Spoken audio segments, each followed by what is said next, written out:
Hey, welcome everybody to the 2026 Cabin Fever catalog live stream on Top Livestock. We got everybody connected in and going now. We hope everybody's having a great evening, had a great day. It's been beautiful weather here. I hope it has been where you're at. Um, this is a typical timed online sale, with the exception we do have some live lots in here, and as we go through, you'll see the live lots. We'll have videos for you to view up on the Top Livestock auction page, along with FAMACHA, iShot, UtterShot, and video. This is a typical sale in the fact that if you're the winning bidder, at the end of the sale, you'll get a email with an invoice link to pay. We ask you to click on that link and pay your lot and get it cleared so we can release the lots as they are coming in and get your purchase to you. Great group of lots here, a great group of consigners, as you'll see as we go through. We'll introduce those and talk about them. We have a great panel to talk the lots tonight. We have Kendall Barnes in the top left-hand corner. We have Mr. Curtis Brazil in the top right-hand corner, Mr. Bill Francis in the left-hand bottom, and me on the right-hand bottom, Andy Roller with Top Livestock and Warriors Path Kikos. And on that note, just want to give a shout out to all the sponsors tonight that helped make the stream available. That's Jesse Farms, Kenny and College Jesse, Warriors Path Kikos, Kimmer Auctioneers, SemenTanks.com, The Goat Rancher, and Smart Reproduction. So with that said, intros are done. We'll get some of the bugs worked out as we go through. Hopefully we'll kick off lot one and get ready to go. So with that, we'll go back to lot one. You have to excuse me here. I'll gotta get my monitors going. So lot one is consigned by Chayview Kikos. Date of birth is 1/19/2025. This is CBK 953. She's out of one of June 2's last daughters. This is a line bred proven performer, and the natural maternal genetics are strong. June genetics don't leave this farm often, and you're getting a good chance here to get a hardy, nice doe. We'll let Kendall Barnes talk about this one and go through.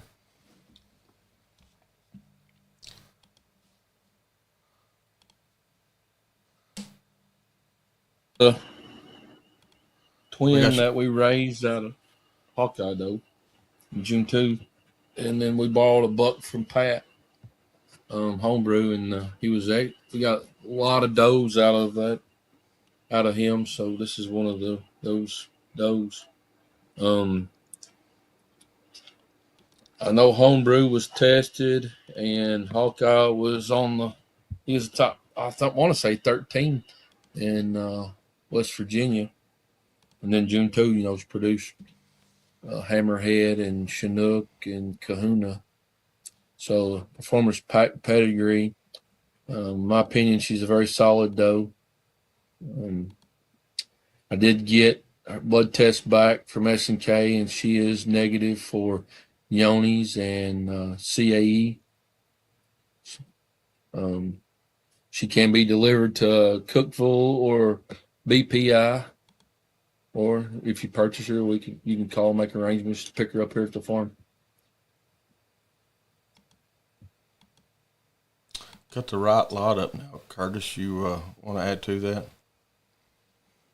Well, I mean, I don't have anything out of homebrew myself, but I have what will be a half sister to that doe that kidded this year for us, and she's doing a good job of raising twins. She's out of the Hawkeyes June and Chinook. We bought her. I don't remember one of the sale. I guess probably at the Cream last year, but she has done a great job. Has been here and has not given us any issues whatsoever. Um, So, anytime you look at the CBK stuff, you're going to see the June, the Pango, that kind of stuff in there. Hammer, Chinook, I've been real happy with my doe. Bill? I'm actually fortunate. I've got a couple of homebrew kids on the ground. Bought a bred doe from Pat, and those little jokers are growing pretty fast. I can't even say they're little now. They're looking real good. I can say that I saw homebrew when I was out at Kendall's house. What would have been last fall, last summer, Kendall, and I've Okay. seen that on the trailer. But real good looking doe, was good looking buck. I owned several CVK does myself, so no doubt this doe's going to do good at anyone's farm.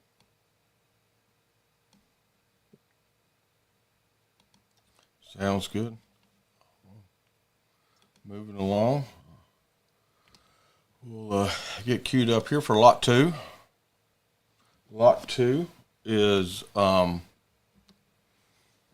Webb Generator Ginger 1903. This is consigned by Stony Creek Kikos. This is 2 straws stored at Bonanza. Webb Generator Ginger sired the number 4 overall buck in the West Virginia 2025. His own dam. He's the own son of a Gotex generator and one of the original imports. We could almost stop right there, but his dam is Webb Ginger, sired by CGI Shogun and MGR Titan's Hammer daughter. Was one of John Webber's most influential does. You've heard us talk, if you've watched many of these catalog reviews, we've talked a lot about Ginger throughout the time. She does have a big impact. Bill, would you like to talk about Webb Ginger, Generator Ginger? Uh, sure. I still own this buck. He's still certainly alive and well. He'd be what I'd consider a moderate sized buck. He weighed 230 pounds when I weighed him earlier this year coming out of the breed pens.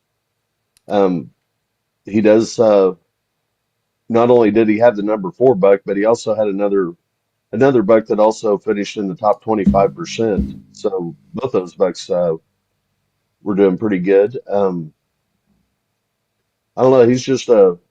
He's pretty well balanced buck.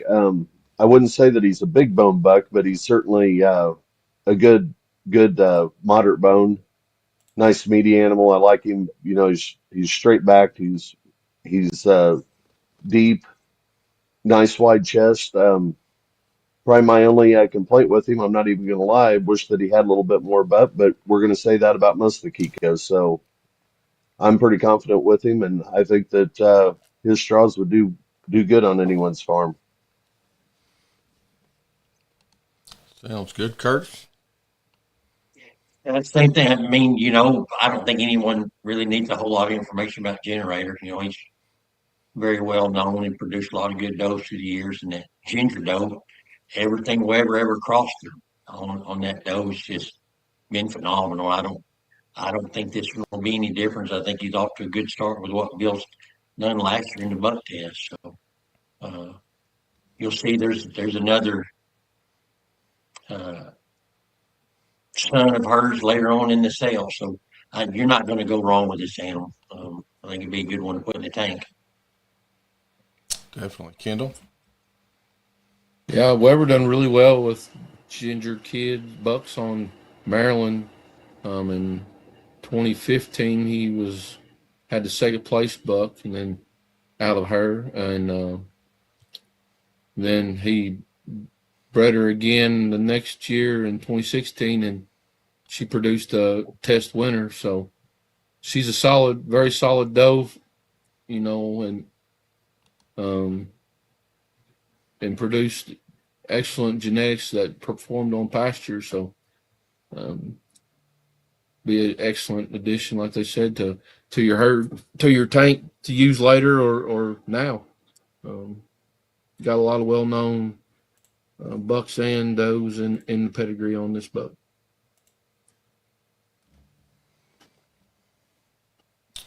Sounds good. Give me a second here. We're going to go on to lot 3. Lot 3 is consigned by Hubbard Hill Kikos. I think this is a proposed pedigree up here, Kendall. Is that right? Yeah. Yeah, we don't have the registered name yet, but this is proposed pedigree. It's consigned by Hubbardale Kikos. This doe was out of Big Kahuna and got Iron Abella, who is an Iron Horse daughter over one of JD's most impactful does from his herd was CLP Raging River Katie. She's own daughter of 408 Sports Cat and Ozark Annabella. So a great looking doe here. Bill, you want to start us off? Um, I've actually seen Katie. I'm glad that you brought that up. That is definitely one of JD's most influential does, and that is a big doe, not fed. She's a big doe. She's a just a massive doe. And I like to look at the dam side of pedigrees as much as the sire side, or a lot of times more on the dam side to look at maternals and things like that. And KD she is an older doe. She did a lot of stuff for JD, and for him to keep her around that long, that tells you something about that doe by herself. And then of course, Big Kahuna, I've seen him in person a bunch of times, and even saw him in person with him and Chinook side by side. So Hammer over June 2, Big Kahuna kind of speaks for himself. But I think this doe that JD's offering, she's going to bring it all to the table. I think anyone's going to be lucky to get her. Sure. Curtis? I'd have to just echo what Bill was saying. I mean, I think everyone that's been in the Kiko business for a while knows what Katie brought to the table for JD. And along with Kahuna, I mean, he's left a mark. I made a comment on a Facebook post a few weeks ago that Kahuna is one of those bucks that's really made a big mark, big imprint these last 5 to 6 years in the industry. So uh, I would suspect it's going to get harder and harder to get some of these Kahuna dollars. So might be a real good chance to get one. Kendall? Yeah, you get the Iron Horse in there too, so that's going to give you some more size, and those just layered with genetics, as far as bucks, and you got Sports Cat and Iron Horse, then Kahuna over it. I mean, that's if the goat performs as good as the pedigree looks, that's going to be a flush quality doe one day. Just got to get her there. Yeah, for sure. And that, again, there's that June 2 on Kahuna, and we saw that in lot 1. So with that and Katie, great maternals there and a great opportunity. We'll queue up here. Go to lot 4. Lot 4 is consigned by M&R Goats. This get on the right picture here and move it over for you. There we go. The picture's a little bit blurry. Mike must took that picture. Yeah. But the video's good. So Lori done the video. But this is MRG 2589. This doe is out of MRG HH Tricks, which is out of Hammerhead, West Virginia 18, which is a flush mate to Kahuna. The bottom side is MCR Red Bull, buck that Mike's put in his herd and been using. I've seen some of those in the sales last year, and that Red Bull was bred to a Sunny Boy on the bottom side. Great chance here to get Hammerhead on top, Red Bull on the bottom, and Sunny Boy all in one package. Curtis, you want to ring in? Yeah, I haven't had a lot of experience with that, but when you look at Sunny Boy and you know, in the bottom of that pedigree there, and even at the top there with Hammerhead, who's kind of I think he's just finally fell in the right hands where people are using him somewhere. I think in the early parts he wasn't used quite as often. You're starting to see him show up more and more. Um, yeah, he's proven to carry his own weight along with Kahuna and Chinook. So Be another good strong animal, I believe. Be a good one to put in your herd. Bill? Um, well, I agree with everything you guys said. We've talked about Sonny Boy. You got him on top and bottom. We've talked about Hammerhead. So now there's the third brother. We've got Chinook and Kahuna. But I think something that we're missing out here is looking on the bottom side of that buck. You've got PJM carbon copy. I personally have a carbon copy daughter that I bought from Mike a few years ago, several years ago. And she is actually the biggest doe in my herd. And I promise you, it's not by the way I feed them. That's just her. Anyone that's come to my farm will just can tell you that. And that's a big doe. But then on carbon bottom side of carbon copy, that comes out of a Hemi daughter. And Hemi himself was a great buck. And I've seen Hemi daughters. I've still got a Hemi granddaughter that's alive on my place. You talk about I don't, they're just it's there's maternals and there's extreme maternals. That doe, she's as wild as anything until you go to touch her kid, and you better have a shield on because she's going to knock you over. That's how maternal she is. They love her kids. So I think you add it, like say have Hammerhead. You've got Sunny Boy a couple of times. You throw in that carbon copy and Hemi. This is going to be a great doe coming off of the Renix farm. Definitely. Kendall? I agree with Bill. And be looking at the pedigree, and it's stuff that Mike and Lori's use and retained, and over the years, that Georgia Peach doe, Mike that used to be one of his, or may still be his favorite doe he's ever had. And you got Thriller there; those are all homegrown and home raised goats. I know Thriller left him for a while, and then they bought him back and started using him towards the end of his life. So a lot of good stuff stacked in here from Mike and from different breeders like PJ and myself. So it's very, very sought after pedigree, I would think. I haven't seen this, the sire of this, but it'd be interesting to see what he looks like. That HH Tricks, that'd be interesting to see what he looks like. Yep. I just want to ring in here. I do have experience with Sonny Boy. I've got about 4 daughters here on the farm.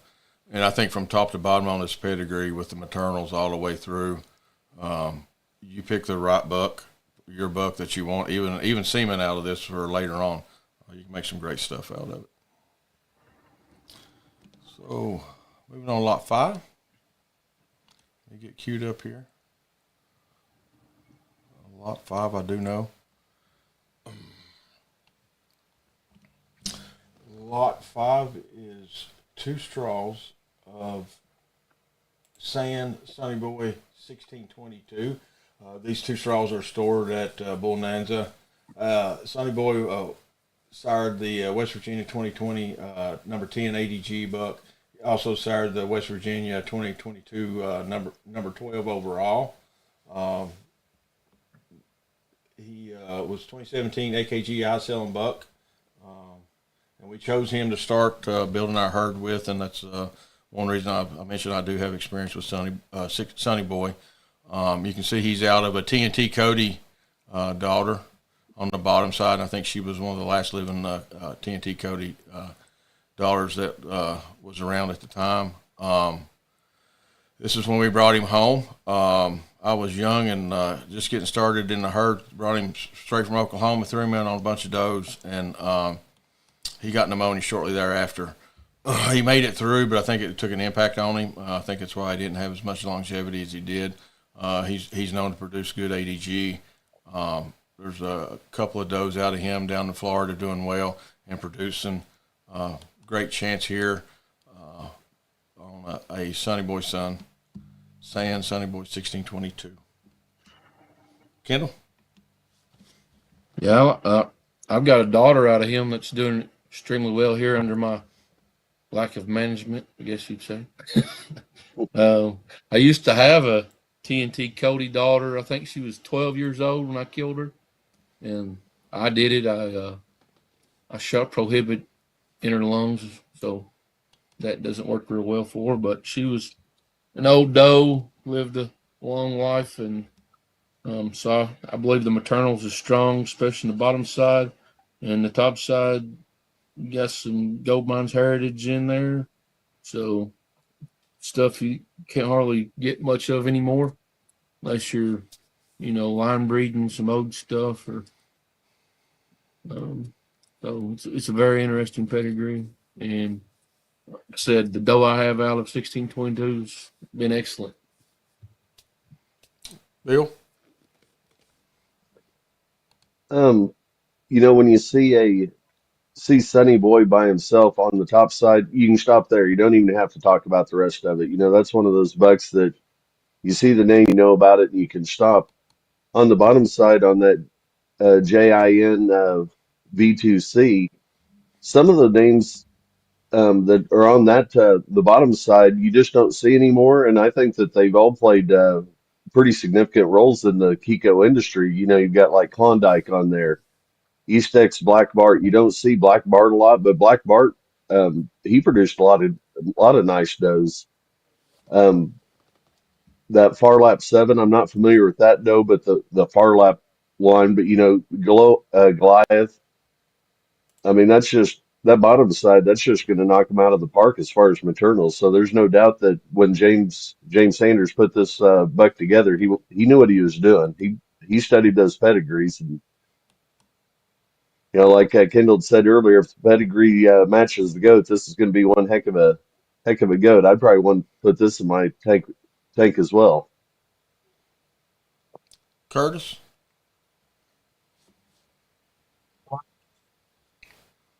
I can remember when I talked to James and he was looking for something to put Sonny Boy in, and we talked about the V2C doe that Brandon Grimshaw had. And apparently, they worked out the deal and got it done, and James did well with that. And I think people talk about T and Cody. It's just or TNT Cody. It's just been so many years ago since he was around, but probably a pretty underestimated buck, just how good of a buck that was. And like Bill said, the Black Bart buck, the Far Lap stuff, when you go back to Goliath, um, uh, that's pretty heavy hitters back in the day. And the one to me that stands out would be Gold Mines Heritage. That's just a line I'd like to have more of it. And it's an avenue we're going to move to. So, and you did well with this buck testing. So I don't think anyone would go wrong putting that in your tank.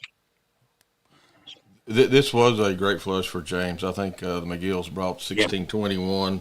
She was a high selling doe somewhere, and he had another high selling doe out of that flush. So definitely worked. He's worked well for me. I'm going to keep him in the tank as well and use him a little bit later on after I need to bring him back in. So great chance here. You start looking at those GIN does that was come off that Waller herd years ago, and there's a lot of people with that stuff. PJ used it quite a bit. Kendall may have had some. I don't know, because y'all bought that herd out, I think. Something to do with that. But there's some good does in that line right there. So be a good one to have. Okay, lot six. Lot six is consigned by Triple M Kikos. This is GFI Terminators 3. This is two straws stored at Bonanza. Terminator 3, of course, is a son of Terminator 2 over a Rolling Meadows 68 Blaze, which is a Zorro 3 daughter, and a CMB Girl 010 on the bottom side. And I'm trying to remember, Michael Weeby may ring in if he's watching, but I think that's the sister or something to Mr. Speckles. Or anyway, maybe Michael will help me out here. Hi, The sister. 010 dose damnedest Dottie, which was the There Cyrus you go. Speckles. Thank you, Curtis. There we go. That's it. So, Yeah. Curtis, why don't you go ahead and roll on in here? Well, I mean, I think if you talk to Ron or Christian very much, if they suspect anything that, maybe there's a parasite issue or something like that going on, this is the buck they're going to go to. Ron really loves the Terminator lines. And like we was talking about Girl 010 down there, she's pretty well known to, be the granddam to Speckles, and I think everybody knows what Speckles has done. I mean, he dominated some buck tests there for quite a few years too, crossing it over Terminator lines. So um, Zorro's one that I don't personally know a whole lot about, but people have raved about it through the years. So another good one to put in the tank. I still have some myself. I actually sold two straws of it, I don't know, 4 or 5 years ago, and I really don't know why, but I did. So I tend to do that sometimes. So Bill? Um, Here's my take on Terminator 3. A couple of 2 years ago, maybe 3 years ago, talking about wanting to put it in the tank. Every time Christian put this in the sale, I bought every straw he had at every sale that I had. So I've got a lot of this in the tank. And then I called Christian up and said I wanted some more. Since then, I've actually used it in a couple of flushes. So I've got some Terminator 3 kids on the ground. Um, I like what I'm seeing. I like what they're doing. When you go as far as to the pedigree itself, of course, it is out of Terminator 2. Um, on the bottom side on the Rolling Meadows, a lot of people forget about the Zorro 2 and the Zorro, Tasman Zorro and some of those. That Zorro line is pretty outstanding. People who they'll talk about like Lady Blackhawk or Lady Blackbird rather. Yeah, that comes from the Zorro line, and so he was one that people don't think about often, but Zorro himself, he was just as important as what Terminator was, in my opinion. And then of course you've got Nick down there on the bottom, and uh, Bodyguard and Compton Downs stuff. So yeah, you can't go wrong with Terminator 3. And fortunately, since my tank's full, I won't be bidding on this, so I'm going to leave this to someone else to buy these two straws. Thank you. Kendall? That CMB girl, she's also in Lynn H pedigree. So it's probably where the spots come in Lynn 8 and in Mr. Speckles, my guess. But pretty sure that Barden Bardelli's also her husband Zorro's dam. So you kind of got some line breeding. I know the Tasman Zorro's stuff's off the page on this, but it's that Zorro 3's line bred, so it kind of concentrates it a little bit. The Terminator line's getting really hard to get a hold of, and so is the Tasman Zorro genetics. So interesting buck here. I've got a son of his in the tank, so I mean, this would be one that you could add in. Like you said, McGill's using for the resistance, and I don't know if you can ever have enough resistance. So he'd be one you want to put in the bank to bring that back in case you do something stupid like I do sometimes and breed too much the wrong way, and you got to bring something back in. For sure. Thank you, Kendall. Moving on to Lot 7. Lot 7 is KDG Tommy Hawk's Peace Treaty. Peace Treaty is out of LFK Outlaws Tommy Hawk, which has been standing there to Jesse's farm for quite some time. Tommy Hawk is a son of GHK A59, which produced quite a few goats in the industry that made impact out of Outlaw and A59. And on the bottom side, you have Webb Hoosier Hammer Doe out of a Redneck Woman. It goes back to Redneck Woman, which is a Rusty daughter that the Jessies bought way back and have had that in their herd and doing really well with it. Trying to see if Mr. Jess said anything else. I know they'll be going. Let me say this. If you have any questions about where you can pick up or how to pick up, Kendall mentioned that on his lot. Most of these consigners will be going to a sale. If you can't make it to one of those sales and pick up and meet with them, you can call them, message them about, hey, can I arrange and get picked up from the farm? So they will work with you on these lots. Kendall, you want to talk about Peace Treaty? Yeah, when we was putting together this Dana and Bill were putting together this sale. They was, trying to figure out who to invite. And Kenneth and Connie are always, I always look at when I'm going to invite somebody to a sale, I want somebody that's not going to cause me too many problems and headaches and good, easy to work with. And Kenneth and Connie are those type of people, always easy to work with, always helpful, always talkative, especially Kenneth. But so it was I was like, yeah, we need to call Kenneth and Connie and see what they got. And they always have good goats. And that's the thing we look at when we're putting together sales is what they've been bringing, what people's been bringing to sale, if they're going to add value to the sale. And looking at the pedigree of this goat, I mean, Kenneth he's stacked it in there with, that GHKA 59. That's one of the well-known Iron Horse daughters that, and that cross, that outlaw over that's done extremely well several years in a row on the Oklahoma test. And then you got another Ginger cross down in there with Hammer. And then on down, you got Redneck Woman and Indian Outlaw. That was when we did Craig Adams' herd dispersal. She was one of those does that was in that. I went to me and Weber and Troy Lawman went to Craig's and went through his herd and trying to figure out what was what. And she was one of them that we pulled out, and I took home, and then we sold at the Cream that year for Craig's kids. And I know she didn't. I don't think she broke 7,000, but she was over 6. So, just quality rusty doe. And then they put Outlaw over that worked, and then Kenneth kept layering the genetics over top of it. So I think it's a very solid pedigree, very good looking doe. So it'll be interesting to see how she does. Yep. Bill? Gosh, what can you say after after Kendall there?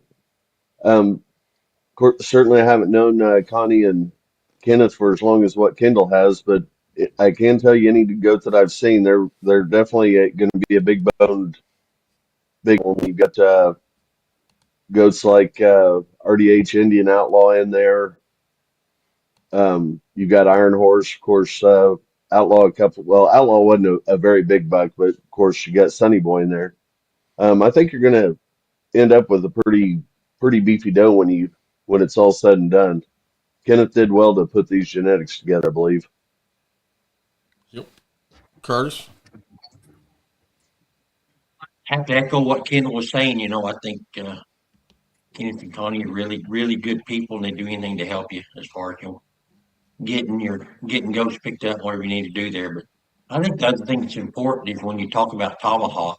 I've never seen the buck. I've seen pictures of him, and that's that cross that they did so well on buck testing with.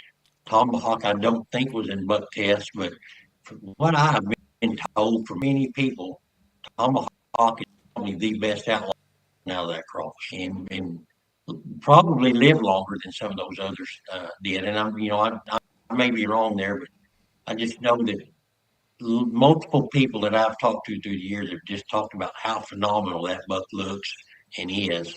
And you're not going to hurt yourself on the bottom of that pedigree either with that Hoosier Hammer buck. Once again, we're talking about Ginger again, and that buck's done real well. I've not had Indian Outlaw stuff, but I think people know and have heard of that buck, how big that buck was, and capable of bringing to the table as well. I think probably pretty good one right here. So, Yep, for don't sure. miss your chance. Yep. That's I'm lucky enough to live within about 45 minutes of Connie and Kenneth. Love them both. They do really great things. Mr. Jesse's always says my next kid crops should be better than my first, and he works really, really hard to make a better goat. Really enjoy that fact.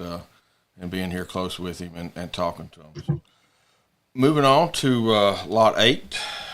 Lot 8 is consigned by Ashfield Farm Kikos. This is, get her name here, ASHF Ruthless Rogue. This is a doe out of Hammerhead, West Virginia 18 that we talked about just a little bit earlier. Out of a Hat Rainman R811, a Ringo son over a Tough Indigo daughter. Great looking doe here, and talking about people trying to make better goats. The Mansfields have definitely been doing that.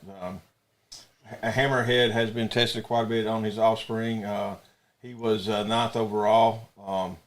He's 5th in ADG, and his 0.63 and with a 0.63 ADG. His rib area is 1.87 in the 2018 buck test.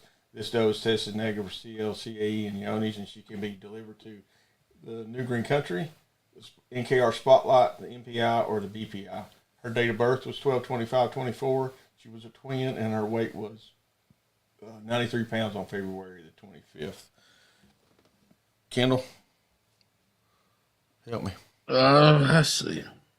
You got what I like about.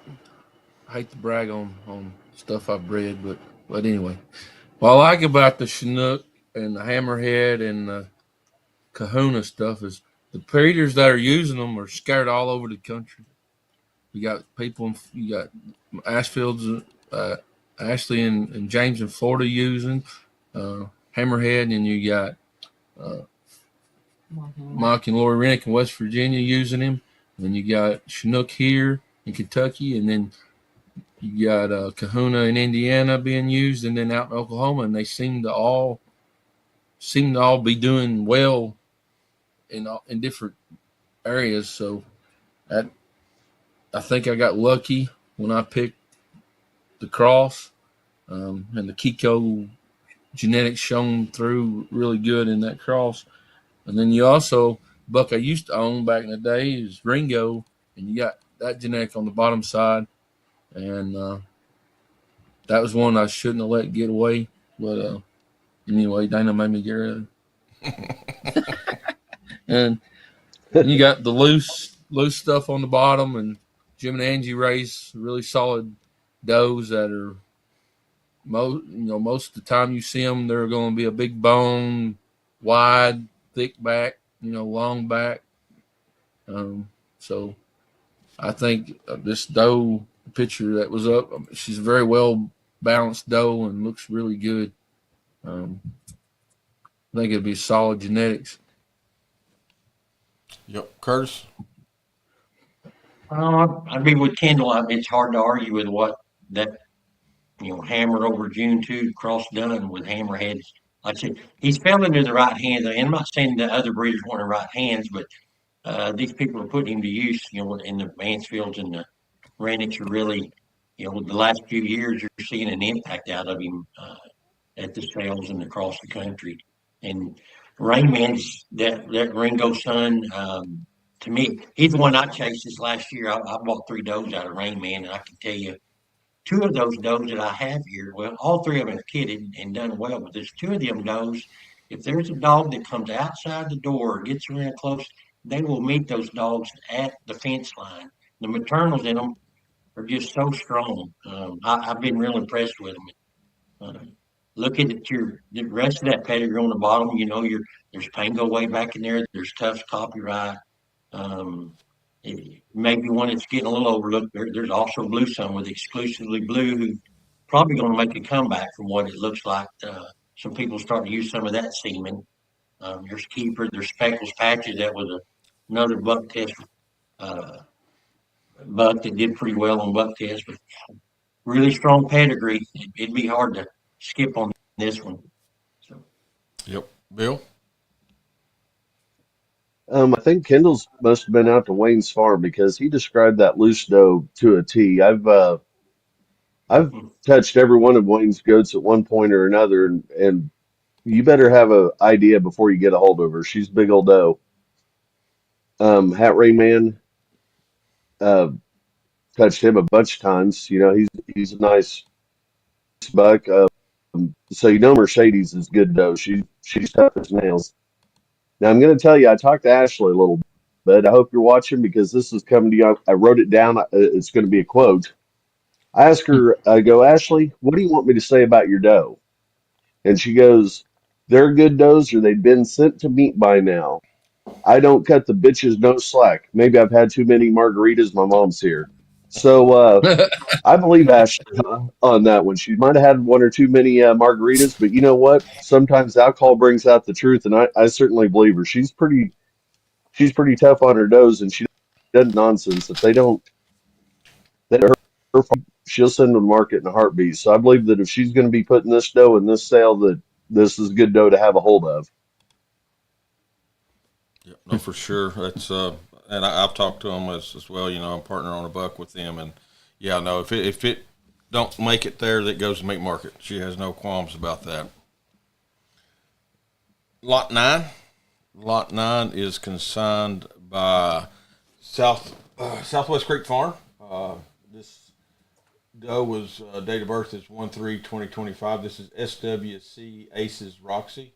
She's a yearling out of TMK Aces and Eights and a homegrown doe for Southwest Creek, Maryland. She's been an easy keeper from the start, and Aces and Eights was the sire of the top ADG buck, 7th overall at the 2025 West Virginia Buck Test.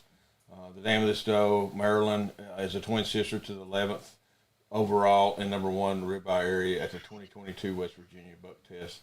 We think this doe has a lot of potential and will add to any farm. Her current weight is 87.2 pounds, and she can be delivered to the NKR Spotlight Sale, MPI, BPI, or off the farm. So, great looking doe here from Southwest Creek Farm. Curtis, can you start us out there? Well, yeah, I talk to Joe weekly, usually 3 or 4 times a week, and then you don't have a conversation with Joe talking about how much he likes aces and eights. Um, and I think that they're building a herd through that buck and wanting to continue building herd through that buck. And you look at the bottom of the pedigree as well. There's some scratch buck in there, so it's Pango breed. And I think everybody knows Way Beyond the Blue was a pretty good buck in his own right. Um, and I've got just one aces and eights daughter I bought last year. She's got twins on her as well and doing a great job as a first timer. Heavy boned. Um, I don't think you'll go wrong with this either. I mean, I suspect Joe's not going to turn loose a whole lot of ace and eight knows much longer. From my conversations, I think he's going to start keeping them. So might be one of your chances to get one that could get hard to get. So For sure. Bill? Um, just kind of echoing what Curtis said that I don't know this buck in particular, but I've got a couple of Wild Bill daughters that I love to pieces. So I doubt in my mind that the aces and eights would be any different. Um, I do have a mark here, and I can tell you that she sure wants to live. So no doubt this doe wouldn't be the same. My doe's got a couple of twins on her, first timer. Just she hovers around them. She's hover moms, and so the maternals are there. So whatever the marks are doing out east, they're doing the right thing. Kendall? Yeah, I got to see aces and eights. I believe they were delivering to McGill's at the Cream. And he's my kind of buck. He's short legged and big boned and packing a lot of meat. Um, I liked him so much I bought a daughter out of him and put in a herd because I thought it crossed good with Chinook. And also bought a Way Beyond the Blue daughter. So kind of got a little bit both of that in this doe, both of those bucks. So be very, very. It looks like a very solid pedigree, and then the picture of the doe looks like a really good doe in my opinion. Be interesting to see how she does, because there's a copyright pretty close up front, and then the Terminator, with Wild Bill and the Terminator stuff. I think it's going to be, you got the Terminator on the top side and the Pango and stuff on the bottom side, so I think it's going to be a real solid dough. Yep. That's I just want to ring in here. All these consigners in here are known for putting really good stuff out there. That's one reason they're in the sale. So I think your confidence level when you're bidding should be really high on all this. And with that said, we'll move to lot 10. Lot 10 is by Split Hoof Ranch. Her birth date is 1/13/2025 and is tested negative for CAE and Yonis. This is SHR 6162, which is out of Duke's Pilgrim, which is a Duke son over Hammers Mountain 07 Dam. And then on the bottom side, you got Woody G out of Ramblins Blues and DRZ Willie out of Butterscotch. Golden Boy there on the bottom, and Blue Sun. Curtis, you know anything about this, though?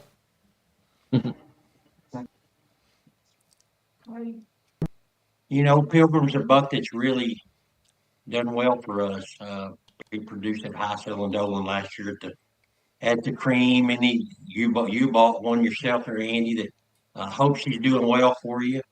I think he's a buck that just is really going to, I hope, impact the breed because he's really bringing the muscle, bringing the meat. He's one that when we talk about Kikos, he's not missing the meat in the rear end. And he's passing it along to his nose, and all of his kids are doing it.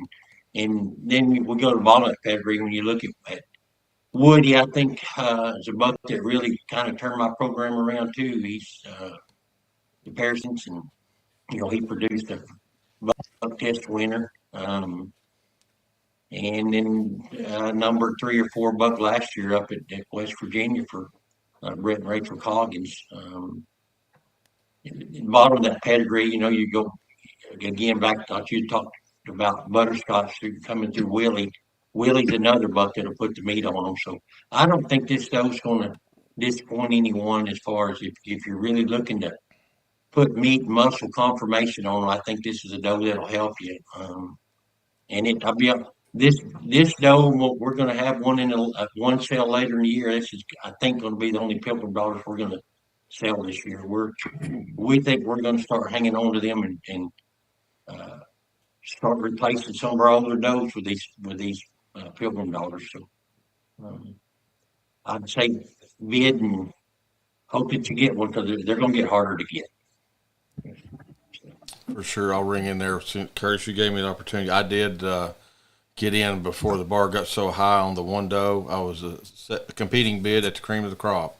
That doe, her first kidding, has got 2 bucks on her out of a 540, Apollo 540 son. She's doing a great job keeping her weight, taking care of the babies. They're growing, and hope to see one of them bucklings in a test. So, yeah, that's a great chance here, limited chance.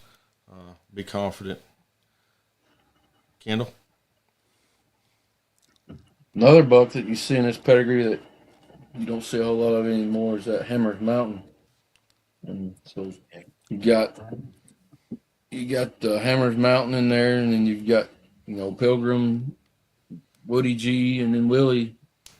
Those are the bucks that Curtis has really layered in his herd, layered in a lot of his offspring over the last few years, and you can really see the consistency in his kids and the conformation and meat and bone. So, I mean, I like it so much that I got some Willie semen from him, and he won't let go of no Pilgrim semen much. But I try to get what I can as we go. I'm trying to get me one of them daughters one of these days. Sure. Bill? I like what Curtis has been doing over the last few years. He's making them nice and thick and meaty, and knocking some of those legs off so they're, can't, Kendall always says you can't eat the air underneath them, and he's got those does the way I like. I think if the viewers get a chance, go back and just review the video of this doe. You can see the muscle moving, but she's still a feminine doe, but she just moves fluidly through that pasture. But just look at the muscle ripple and see the front end of that doe when she walks by and the back end and everything. I think this is a doe to get a hold of and put in your herd. Yep. Great chance. Let's move on here. Lot 11 is scratched. Lot 12. Lot 12 is from Awesome Kikos out of Wisconsin. This is the first doe being offered out of our Buck Row Crazy 8 and by Lynn 8 out of a daughter of Honcho's Keeper by Imprint. Honcho has produced many top sellings over the last few years, including one of the high selling does in Kiko sale history. Our current weight 71.5 pounds. Our date of birth is 12/6/24. Looking at this doe here again, you can see it's out of Row Crazy 8. Lynn 8 son over a Honcho's Keeper daughter. Imprinted Honey Bear. Great looking doe here on the screen. First sale, I think the Awesomes have been in. They've been putting it together. I know they've been building a herd, and this is the first offering from them, I think, publicly. So a great chance here. Kendall? Yeah, this doe's got a solid pedigree.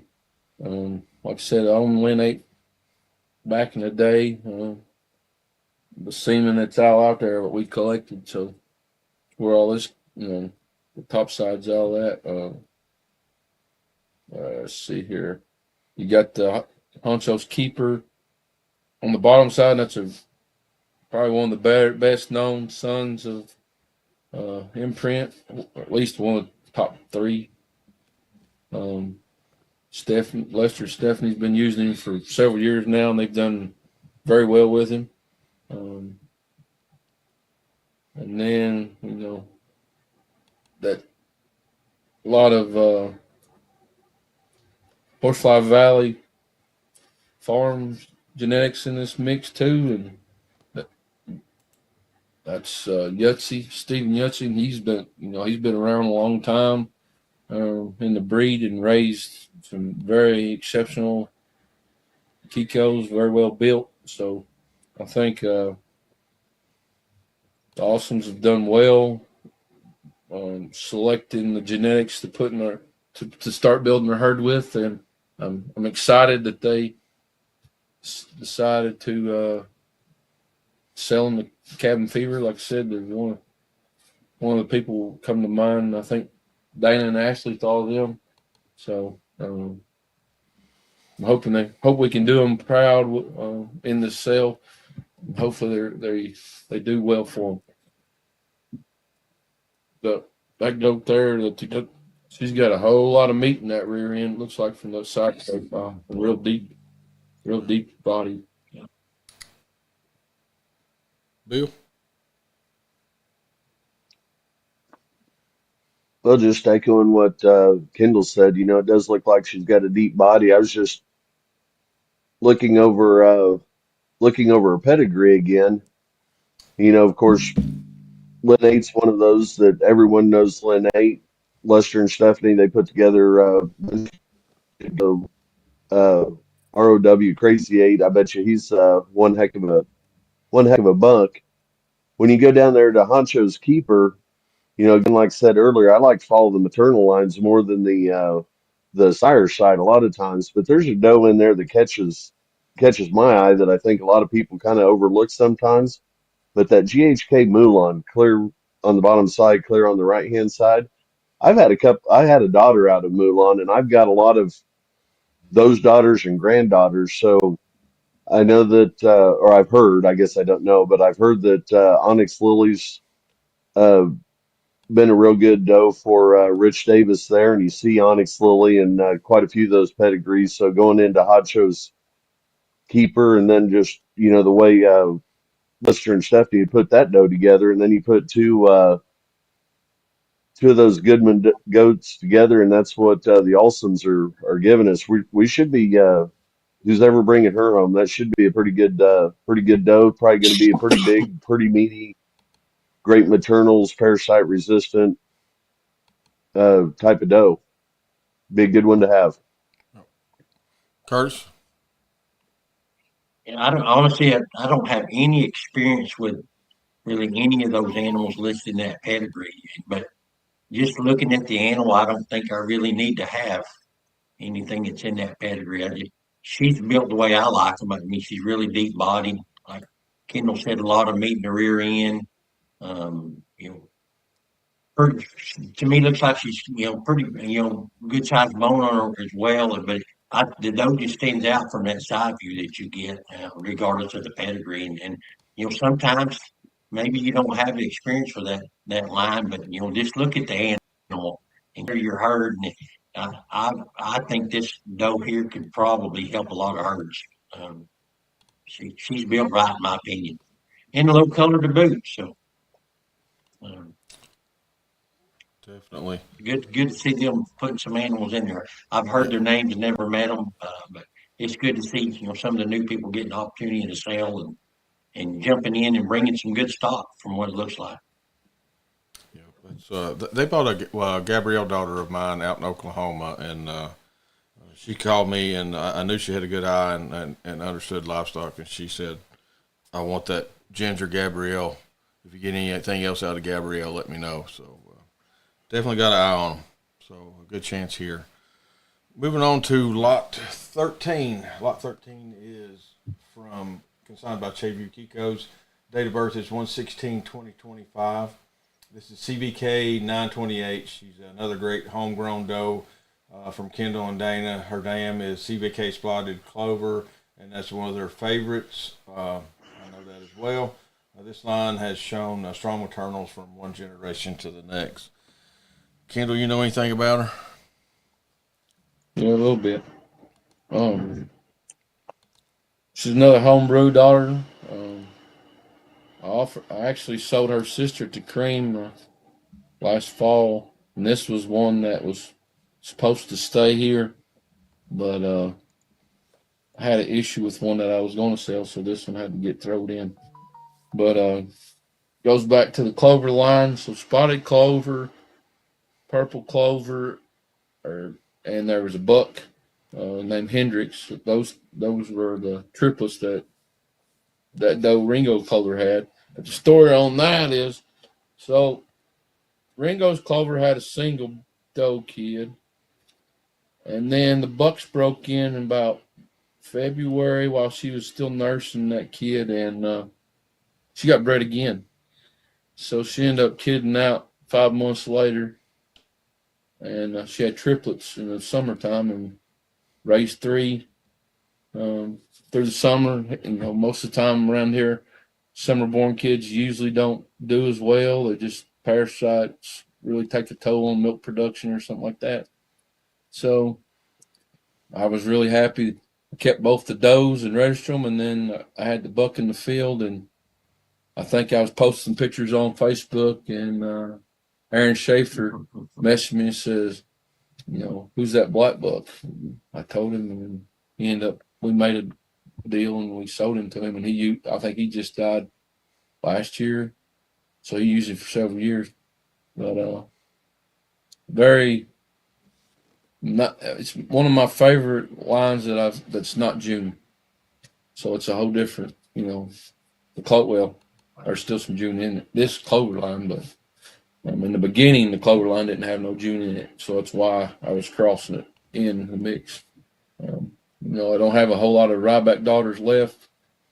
They're all getting some age on them, and I think I've got 3 or 4 now.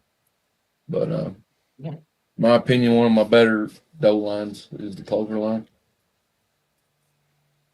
Okay. Bill? Heck, how can you follow up the guy who owns the goat? When you go, we talked about homebrew a little bit ago. I think one of the things that we forgot to talk about homebrew, part of what made homebrew was Web Maker's Mark. Yeah, that's another one of those Ringo's sons. I'm not going to give Weber a big head. So Corey Cummins owned Maker's Mark for a bunch of years. He just recently passed away, but Maker's Mark is he's produced a lot of bucks that's done well at buck test. He had a son that went to Arkansas to the breast, and his son's doing well. So you've got a lot of tested stuff, homebrew himself and all that. Then you go back to the bottom side, you got of course Lynn 8, but you go down there all the way to the bottom, you see Ringo again. So you got Ringo in here twice. Of course, Ryback, he was kind of a legend to himself, I think. I had a Ryback daughter, loved her to pieces, great big old doe. Clover line, this would be a good doe to have. And I've got one of Forgot to Kendall's mention, homebrew daughters. Great big old doe. forgot to mention Andy. I got her blood test back too, and she's negative for CAE and Yonis, and she could be delivered to Crane or to Cookville or BPI, or you can pick her up here. Okay. Yeah, I've got a purple clover. Similar. She's similar, right? Than to the. Yeah, it was Purple Clover, Spot Clover sisters. Yeah, Yeah.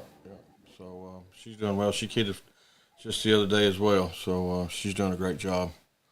that was your second Purple Clover today, wasn't it? It was. Yep. It sure is.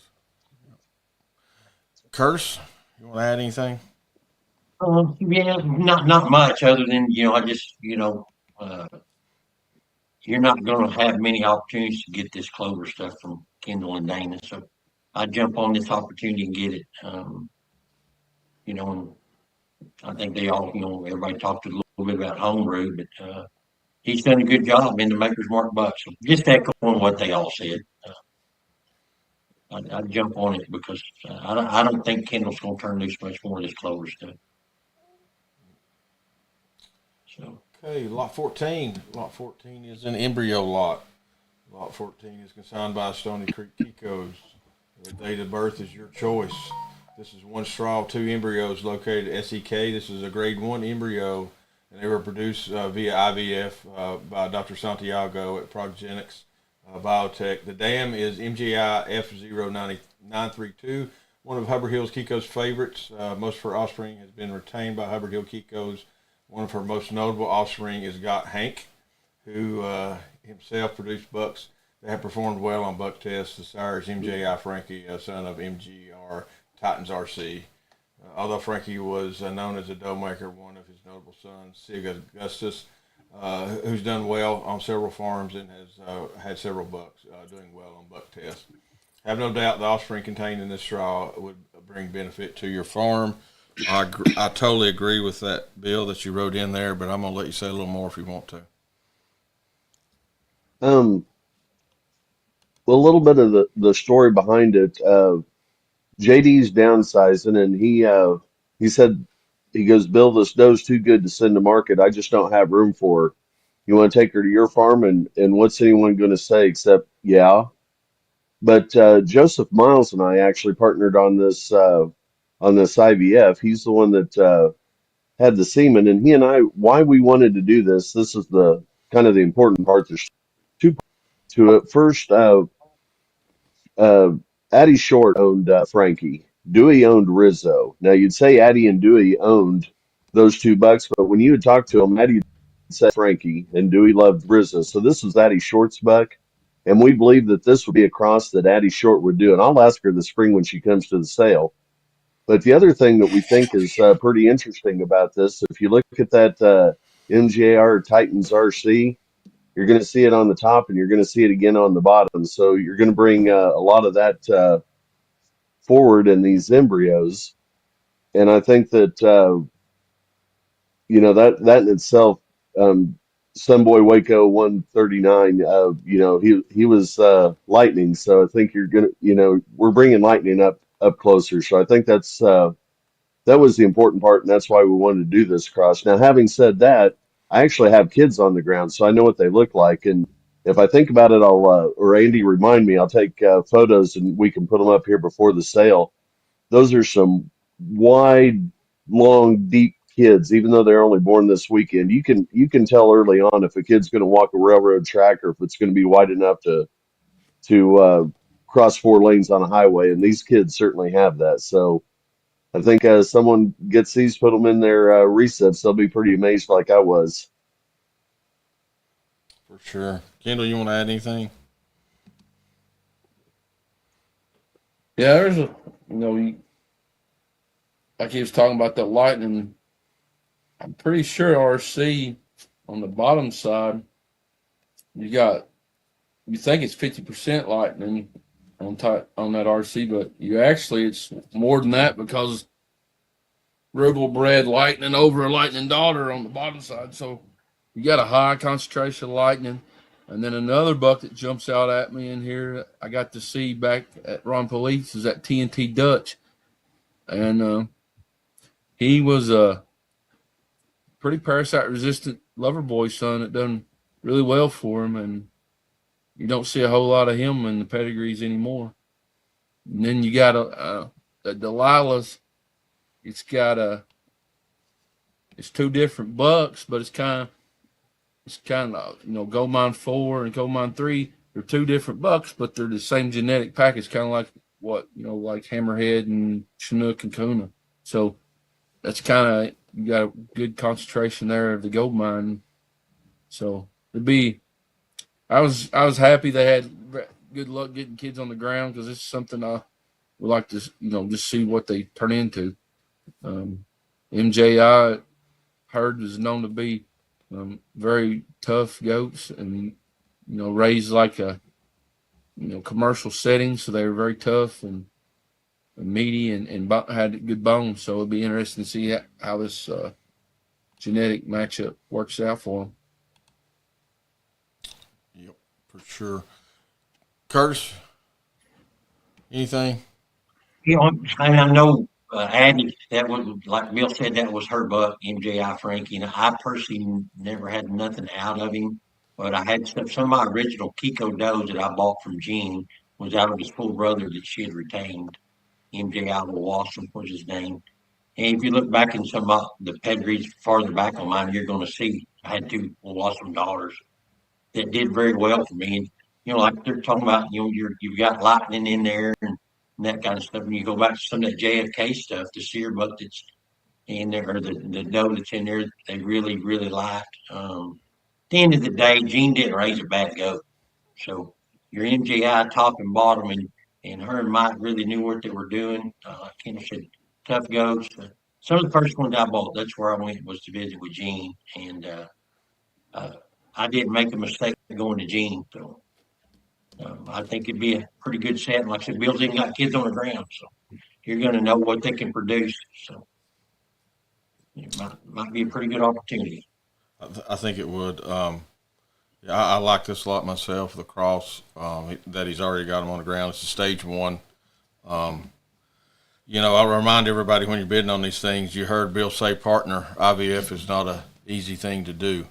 And it's a great endeavor. And I want to thank Bill for actually going and doing that for the genetic part of it to get them on the ground. So, look at this hard. Great opportunity for you. That being said, let me get back over to my stuff, and we'll get going again. So here we go. Lot 15. Lot 15 is consigned by Hubbard Hill Kikos. Hubbard Hill Kikos put this lot in when they did. They thought hard, and I want everybody to know that due to JD's job and everything, you heard Bill talk about him downsizing. They're not going to make many sales this year, maybe two. So they consigned a really great lot here. This is a Ringo daughter. Ringo over a big Kahuna daughter, and that Kahuna daughter is over a Ramblins Blue.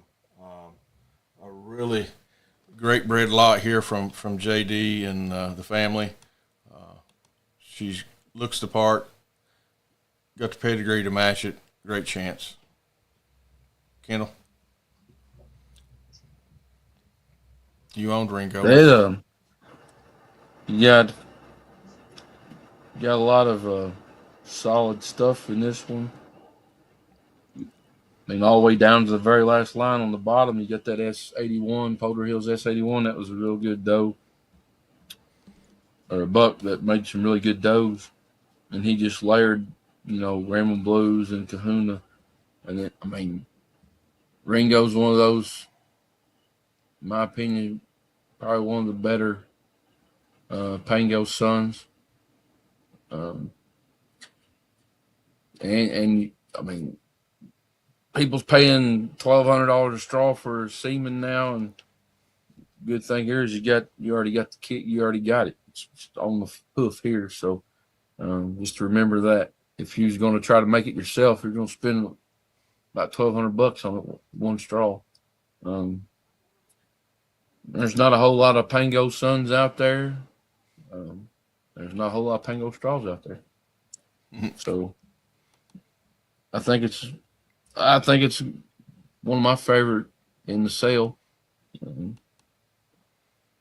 Just mostly because I got firsthand experience with a lot of the genetics in it, so I kind of know how it's gonna do. Yep. You built a base on all that. Curtis? So, like Kim said, Ringo's been really after these last few years. Semen's been real expensive, and for a reason, because it's proven and it's done real well. And we all know about Kahuna. And to me, the doe that maybe people don't know about in there is the Goldilocks doe. I know JD fought maybe a year and a half ago. She had something go wrong with her foot, and they believed it to be cancerous. And he ended up, I believe, putting the doe down. But crossed over Rambling Blues, in my opinion, still, I'm not knocking Kahuna. I think he's made his impact. But Rambling Blues, to me, is one of the better bucks that JD's owned, and he produced Woody for me. So, but that's a strong pedigree there. And like I said, you look at the doe, deep bodied. She's got good hips on her. Um, it'd be a tough one to pass up. Like Kim said, could be one of your favorites, but Yep. Bill? be a good one to get. Yep. Bill? Well, kind of, just going on like what Curtis said, we can't talk about Ringo anymore. We can't talk about Big Kahuna anymore. Big Kahuna, Chinook, Hammerhead. We know those brothers. I had the opportunity to be in the parking lot one Friday night at a sale when Brad Beeson and JD uh, had a few adult libations. So they're going to be honest.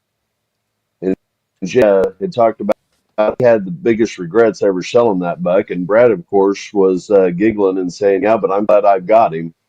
And they're hooting and hollering at each other. But I think that Ramblin' Booze had a huge impact on JD's herd, and I think Brad was glad to get him to his house and use him there. So you've got all the big hitters, right there in a line. Ramblin' Blues, of course, you see that goes. It's Blue Sun Son. Everyone knows that, but Daryl Bird had created Samurai Cinnamon. That goes back to Terminator. So I mean, this doe is just stacked. You want something set up for success. This would be the doe to do it. And I don't think we're going to see very many live Ringo girls out there, Ringo does. Like Kendall said, you're going to pay to make it. So better get this one. For sure. Moving on to lot 16. Lot 16 is consigned by M&R Goats. This is MRG Jordan. Jordan is out of MRG High Cross, which is a Kiss My Spot son, which is a Loverboy son, and out of a Keeper daughter, Lacey. Bottom side is MRG Paris and Red Bull. Red Bull is a Thriller son over an Iron Horse Creamy Doe. And then on the bottom side of Paris, you got a Keeper again. Again, the Renix of West Virginia putting in some great opportunities here. Great looking doe. A great chance here to go back to Loverboy through High Cross and back to Keeper and Thriller on the dam side pairs. Curtis? Yeah, I mean, you look at that, that's classic MR goats right there when you get sky high kiss my spot in there, the keeper dozing, top and bottom. That's one of Mike's favorite lines, I believe. And you got the really heavy hitting doe and Tasman Temperatures on the top one, kiss my spot. So I just personally haven't had experience with a lot of their stuff, but I don't think you're going to go wrong. I mean, Mike and Lori have done this for a long time and put a lot of good goats together. Trailer, the keeper stuff in there. I've heard good things about the TMB 61 doe so I think it'd be a good one to get.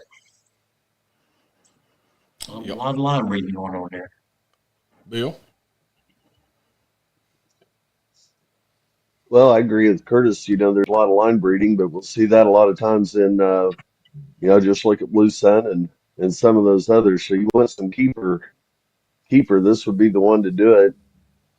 I talked to Sky Shivers. I think Curtis was there. Was at a local stockyards, and he was talking about the high sky high kiss my spot buck, and yeah, I think that's a pretty good buck. And Mike's done well with high cross, and I I'd like to say I've got a. It's not this breeding, but I've got a MRG goat, and never a problem with her. So there's no doubt this one wouldn't do well either.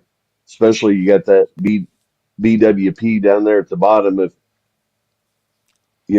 there's person there in Alabama that he'll say nothing but being BWP's good maternals, and that's one thing I'll agree with him on. So I believe this doe would have good maternals too. Second that. Kendall? Yeah, I believe. I think Mike and Lori's trying to concentrate the maternal side here. They, half brother, half sister cross, which I do a lot here too. So that doe must be an exceptional doe. For them to try, want to try to concentrate those genetics in there. Good looking cross to me, and in the picture, the goat looks like it did well. Cross was well. Agree. Lot 17. Lot 17 is consigned by Wordspath Kikos. This is 2 straws of OLF White Lightning. He started the West Virginia 21, number 12 fecal. These 2 straws are stored at Bonanza. OLF White Lightning is a son of Gotex Generator over a Pango Hua daughter, and that Pango Hua daughter was dam side was out of CGI Shogun. Had him here early on in our career with Sand 1622. Collected him. This was actually at a buck collection here at the house that we had. Got his does on the farm, crossing them. They got kids on the ground this year. Really great maternals. And I've seen that from the generator stuff. And then you got Pango Hua for bags and parasites as well. And then Shogun rounding out the bottom.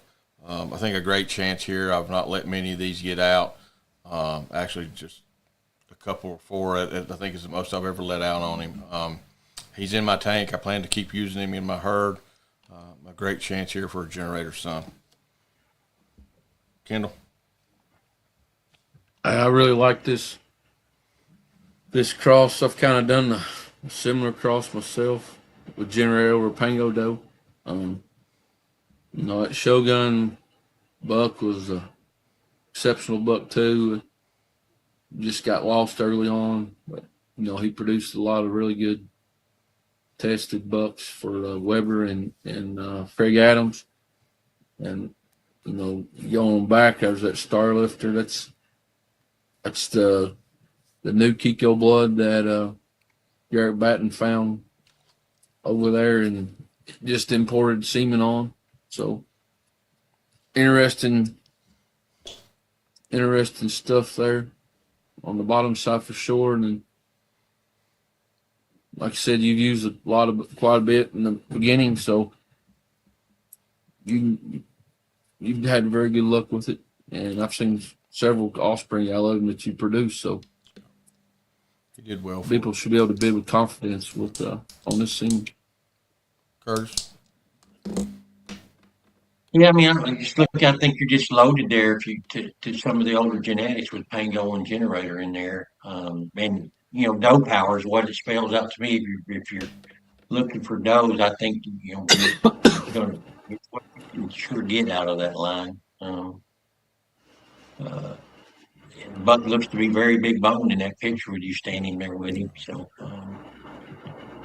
yeah, I'd say a rare opportunity, like you said, you've not let many loose, and you probably won't let many loose. And to get Generator and Pango up close, Kendall's, like I said, made some crosses, but you don't see that every day. So uh, it's one that interests me, honestly, and it's made me consider I don't really need to buy any more semen, but it's got me thinking. So. That happens. Bill? Well, Curtis, it has me thinking too. With with the lineup of what the pedigree is. So I was just actually looking at the photo there that Andy had posted. Some of the things that strike me about him, he's got a nice straight back, it appears, and nice thick neck. Goes into a deep brisket. Looks like he's standing pretty well. I don't know if Andy touched his back leg there, but I bet he'd stand square if Andy didn't have his hand down in that photo. And then I know for myself, having Generator over Shogun Daughter, maternals are there, so there's no doubt in my mind that this buck wouldn't produce the same. And Andy's, you've got the kids on the ground. I'm kind of interested. I don't need it either, but I think I might want to put that in my tank. Maybe I can sweet talk the wife and let me bid once. Yeah, he like I said, his does are here. His does have produced and done well. We've been happy with him, or I wouldn't release it. Moving on to lot 18. Lot 18 has never seen another semen lot. This is ECR Samurai Jack, brought to you by Triple M Kikos. They are stored at Bonanza. Listen up. This is only one straw. One straw stored at Bonanza. This is a Southwest Cisco Sun Samurai Jack over a Sunkiss 113 doe, which is a moneymaker doe over that 7 Tree Sandalwood. And if you've watched any of these catalog reviews, 7 Tree Sandalwood was really important in the Kiko's makings. Kendall, you want to talk about this one? Yeah, this is a very old line. You don't see a whole lot of. Even when he was alive, you didn't see a whole lot of it.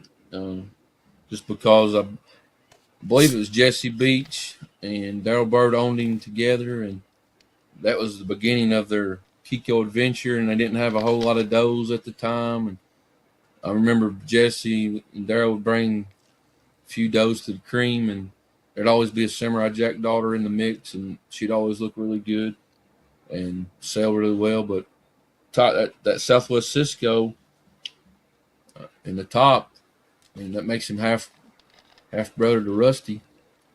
And I mean, there's only 3 or 4 Terminator sons ever registered, maybe. And Cisco was one, and Terminator 3, Terminator 2, and then you had a Salamander or something that Buck was named, but I never seen any kids out of him. So Terminator line on top is very hard to get. And then you got the moneymaker Sandalwood on the bottom. So classic cross on the bottom with a hard to find line on the top. So it'll be very interesting to see what he does. Looks like he's a very large buck too. So I never seen him in person. Like I just seen a lot of offspring out of him. Curtis? I think Kendall's mentioned that he'd be a brother to Rusty, which would also make him a brother to BBM Dale, another big name in this. And I never saw the buck. I've never seen that stuff. But the thing that it always crosses my mind when I see Samurai Jack, and Bill kind of touched on I think the doe earlier, the Samurai Cinnamon doe that was a well of a doe for Daryl Bird and Craig Stimmy use that doe quite often. That's where Rambling Blues came out of. That's really, really good doe line there. I know Brent Ballinger has used some of that Samurai Jack stuff and it's produced 3 or 4 bucks. I've actually got semen out of one of those. I've never used it, but I know a lady up in Virginia that's used it and she had some pretty good luck with that buck. So, um, get you back to some older stuff. Bill? Um, can't really talk more about the pedigree than what's already been talked about. I can tell you that I've got 3 Samurai Jack granddaughters here on the farm, and those things, big, straight-bodied, wide chest. I'd even consider, a big boned doe. Got those working with a flush project with Brent Bollinger a few years ago, and so if I've got granddaughters that are doing that good, no doubt that Samurai Jack himself is gonna, gotta have him to make those does. So I'd be confident in using him. One straw. Great chance here. Moving on to lot 19. Lot 19 is consigned by the Jesse Farm, Connie and Kenneth. This is KDJ Lover's Girls Valentine. Valentine is sired by the well-known outlaws Tommy Hawk and out of Zeus's Lover Girl, who's a Zeus Sting Bear daughter out of Loverboy daughter. Where the Jesse's live close here, I got a chance to see the Y107 doe, and this the mother of this doe had triplets out of that, and Jesse's, I think, kept all 3. They wouldn't part with any of them. Great looking doe in this lot. We talked about Tommy Hawk. You got Loverboy and Zeus Sting Bear on the bottom side. Bill? Um, again, I like looking at the maternals, and when you go down on the bottom side there, and you do have Heslington Sting up close. Loverboy, either love him or hate him, Loverboy's done, I think, a tremendous amount of good for the Kiko doe industry. Of course, the moneymaker son. Again, we see 7 Tree Sandalwood. Uh, I think this would be just an outstanding doe. Outlaw, we all know he did well for the Stimmies. Also did well for Yeti Payne before Mountain Lions got to him. Have Iron Horse, Loverboy again. I think this would be definitely a good dough maker. Kendall? Yeah, like I said, we talked about Tommy Hawk earlier. Interesting bottom on this. Got the Zeus Sting Bears. So everybody's seen those pictures of Wilson's have of him. That I think the picture is actually taken at the Rutherfords, but he is a really long, deep buck. And then you add the Loverboy on the bottom. I mean, pretty sure they bought that doe at the cream from Yahtzee, and she was an older doe when they bought them, and did that doe still did well for them. So bottom side's pretty impressive. And then you add the Tommy Hawk on top of it. This looks like it's a winner to me. Got a package. Curtis? Yeah, I mean, I once again echo the same thing. I think the pedigree speaks for itself with what's there, tomahawk, and then the Sioux Sting Steer stuff. But to me, the doe, she's deep bodied and good hips. Um, I think that's for me. That's what I'm always looking at, what I'm looking for. So uh, I don't think you go wrong buying it. Nope, great opportunity here. Lot 20. Lot 20 is consigned by Asheville Farm Kikos. Date of birth is 1/8/2025. Her sire is SK Blues Rambo, who's given us kids consistently with parasite resistance and good growth. Dam side is packed with some great tested genetics, and Carol has been a great doe in our herd, and now is in the repro program. Storm was born and raised as a triplet. Birth weight was 7.09. Weaning weight was 38 pounds. Total canned weaning weight was 123 pounds. Carol posting winning average of 130 pounds. She's CD&T vaccinated. Her weight on 225-26 was 102 pounds. Her pedigree, again, is out of Rambo, and Carol is out of Webb Henry Hooker, which is a Ringo son, and a Blue Dominator dam on the bottom, Cam Dazzle. So, Kendall, you want to talk about this lot?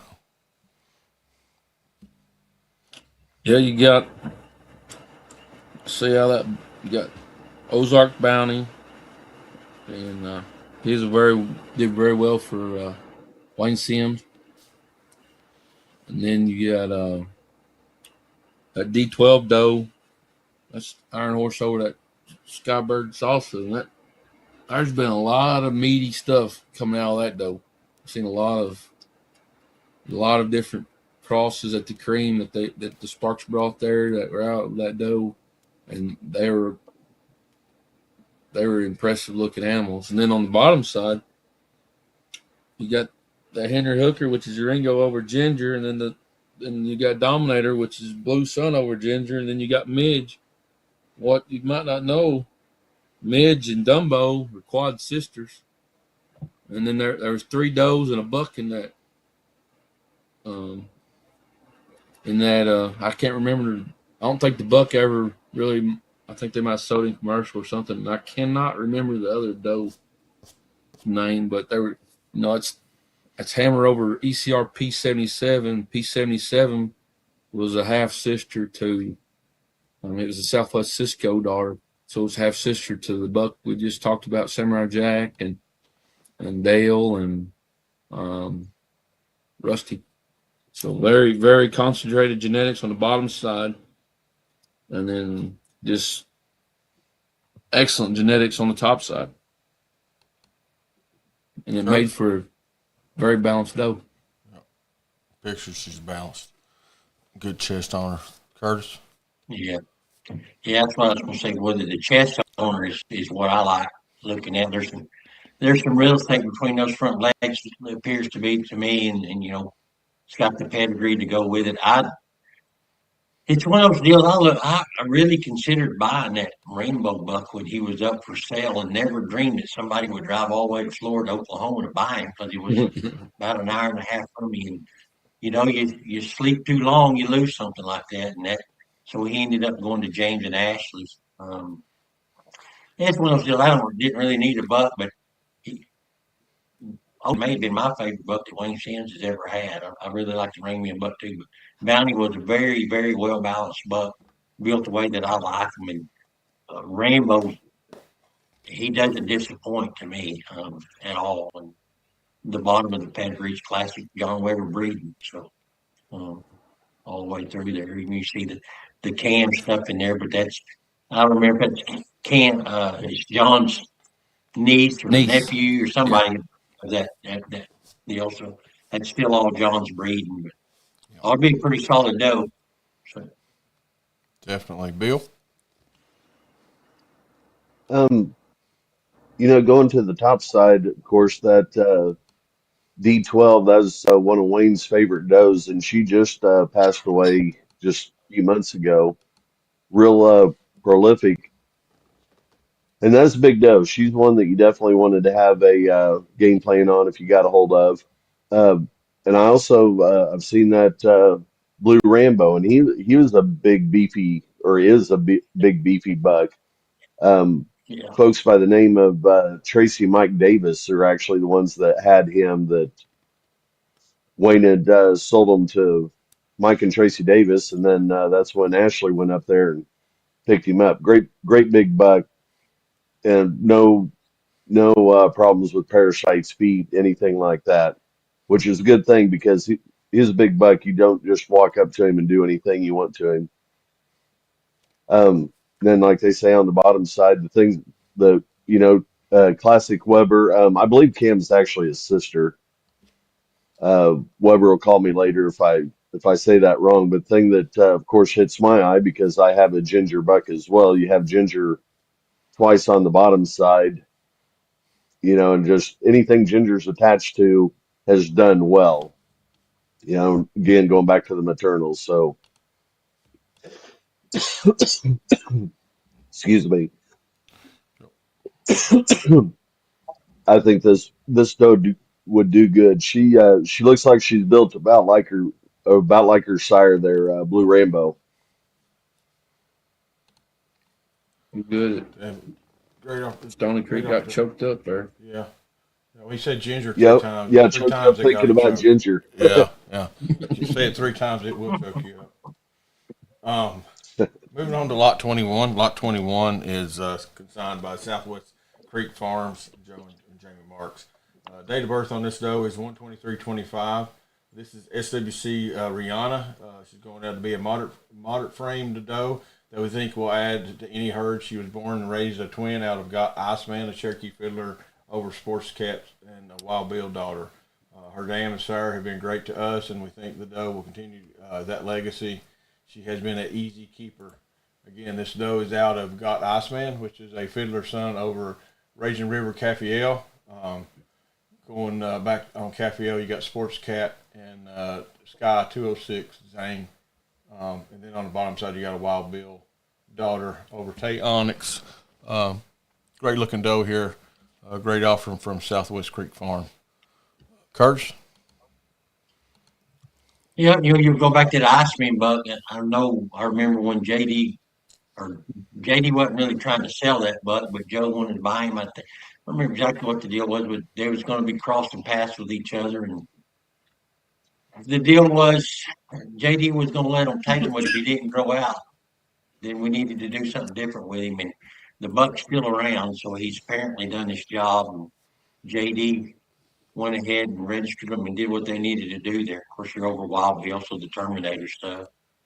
Um, I think Fiddler's pretty well known for what he's done for the Kiko industry, and the Cafale doe that you talk about, the sports cat daughter. That's the other sports cat daughter that JD had. If you'll go back and look, he has AI flush and done a tremendous amount of reproductive work through those two does. So I don't think you go wrong with this doe either. And Joe and Jamie, same deal. If they're not the right ones, they're not going to put their prefix on them. So rest Okay. assured, with confidence, it's going to be what they're representing. So good looking doe. Kendall? What year did you get married? I don't know. It's on the wall in there. It's up 22. No, 2002. I seen it pop up. I still had time to think about it and still forgot. All right. Let's hear about it, Kendall. This doe from the Very market. balanced doe without even looking at the pedigree. I mean, she's got good space between her legs, good muscling and thickness through the body.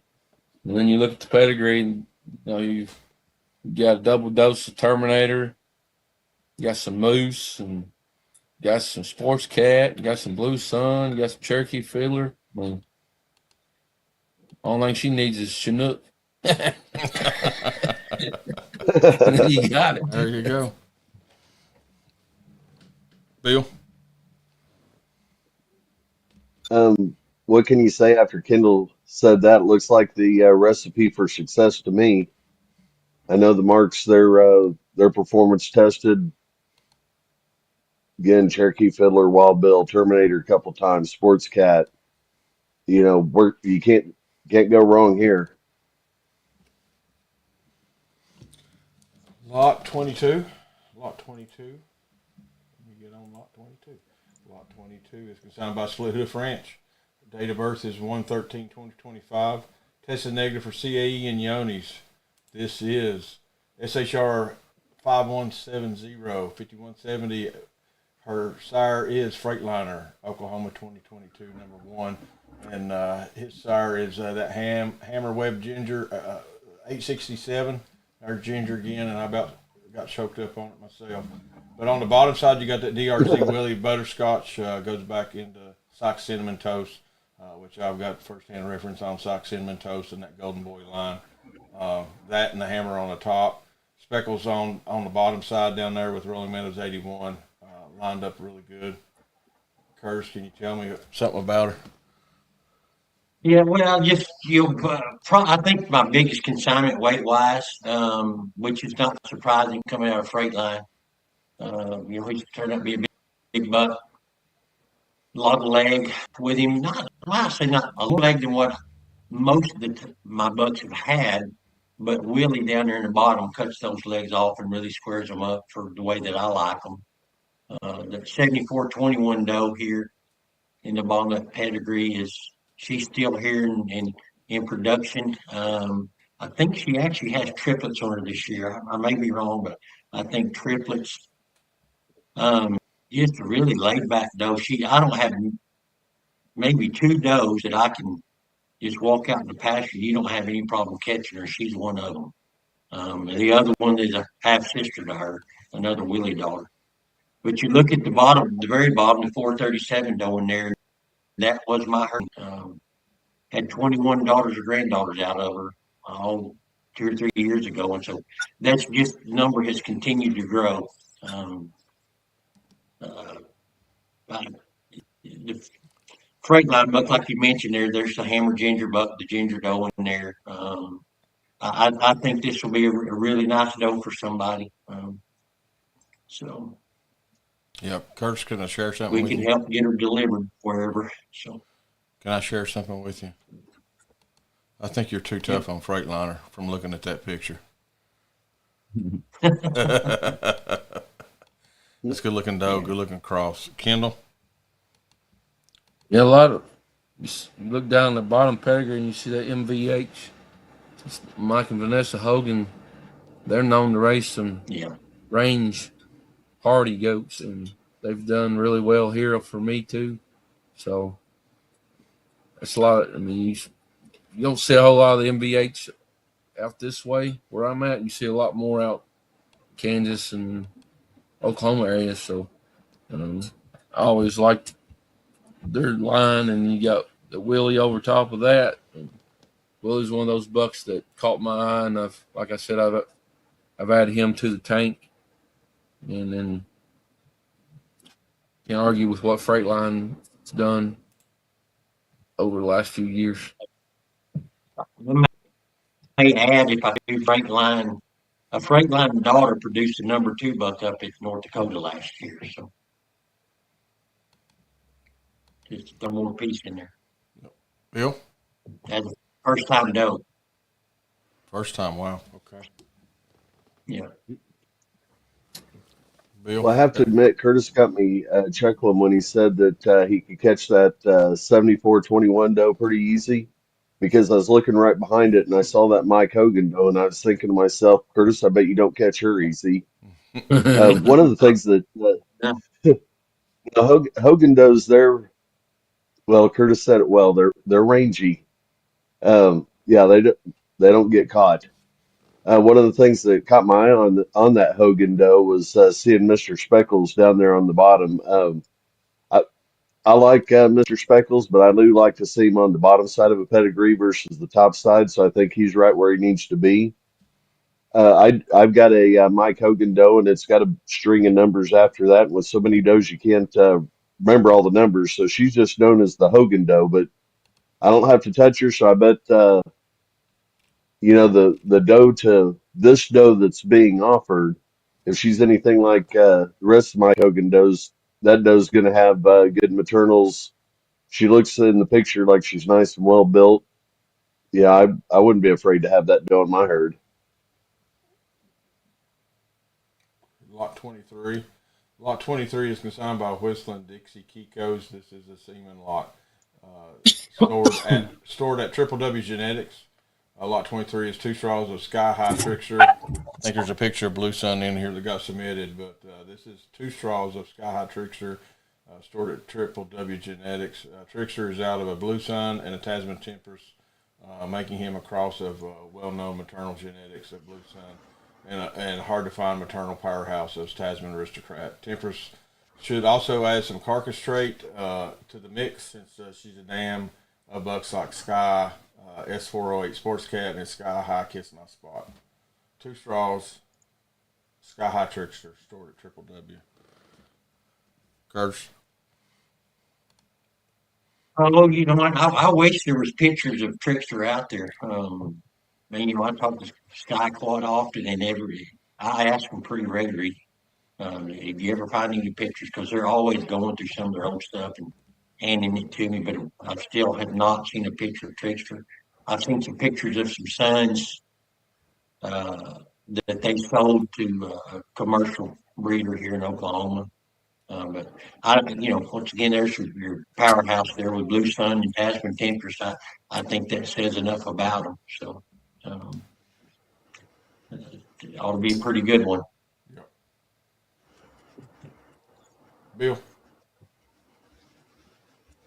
Um, talking to, or actually, I don't talk to. I listen to Sky Shivers when we go to that local livestock. He's got some stories, but by golly, he knew how to make goats. So having what he put together with this buck using Blue Sun and Tasman Temptress. A lot of people talk about Tasman Toya, and she certainly brought a lot to the table. But Tasman Temptress, of course, is makes sports cat.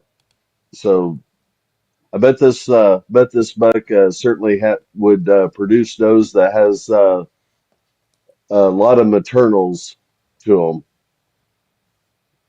Agree. Kendall. Yeah, it looks like an excellent cross to me too. There's been a few straws sold recently, and people's produced some pretty decent stuff out of it. So be a good straw to add to your tank for later use to bring some of those, like they said, those maternals from Temptress and Blue Sun to the surface. For sure. Lot 24 is on the screen now. Lot 24 is the second consignment from Awesome Kikos. Her date of birth is 12/17/24, and her current weight 70 pounds. This first a first doe being offered out of Roe Honcho Sport, out of Keeper. He's out of Keeper, and let me go up here. Sport is out of Honcho's Keeper, and got Happy Endings, a Rambling Blue doe over that CPL Raging Rivers Cafe. I'll change the screen here as I talk through it so you can see the pedigree. The dam of Cat's imprint is SSK Maggie May, which is a Hat's Ringman daughter out of that D12 that we talked about. That was Wayne's favorite doe, one of his favorite does in his herd. Bill, you want to talk about this lot? Start us off. Sure. Going down to the bottom side, of course, we did talk about D12 a little bit ago, but Wayne actually flushed Rain Man to D12 quite a bit. Just he thought highly of Rain Man and D12. And I'll tell you, looking at the picture of this cat's imprint, I can see a lot of actually the Rain Man coming out. If you've ever seen pictures of Rain Man, this looks like a young Rain Man, even though this is a doe. So you got the good maternal side on the bottom, and then again throwing Honcho's Sport on the top. Honcho's Keeper. Of course, talking to Lester, he'll show you pictures of Honcho all day long. Him and Stephanie, great buck. Looks like he crossed it with a great doe. Rambling Blues again out of that Caffle Sports Cat daughter. I think this doe's certainly set up for success. She looks like she is. Curse. Really, really deep body. That's the Yep. first thing that catches my eye. And going back to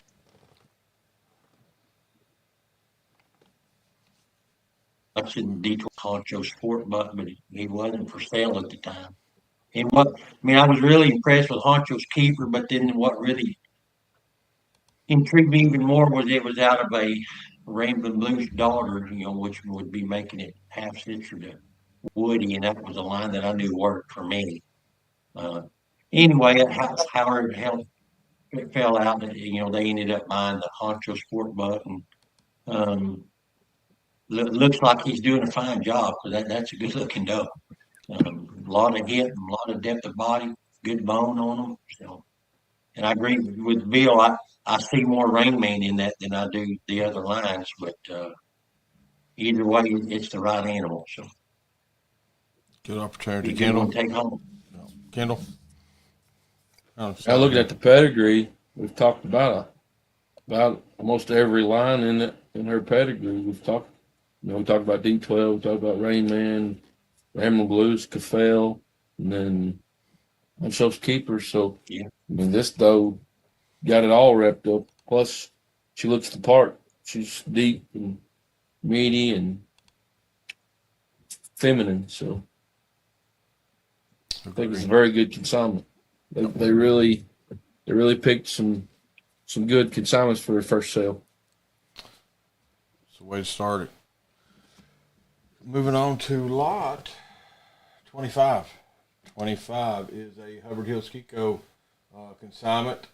This doe is 72 pounds on an any creep feed, fed once a day, raised on prairie hay. This is a flush doeling out of TBR Resistol over an outstanding Ramblin' Blues daughter. She's late born doeling due to the flush being late, and April 15th is her birthday. Honestly, this doeling's built like a tank, square on all fours, and from two bloodlines that are extremely parasite resistant and tested. This is the only doeling out of this cross.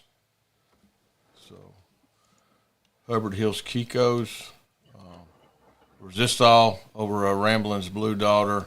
And you got Dark Horse, Iron Horse on the bottom, and Sports Cat. Kendall?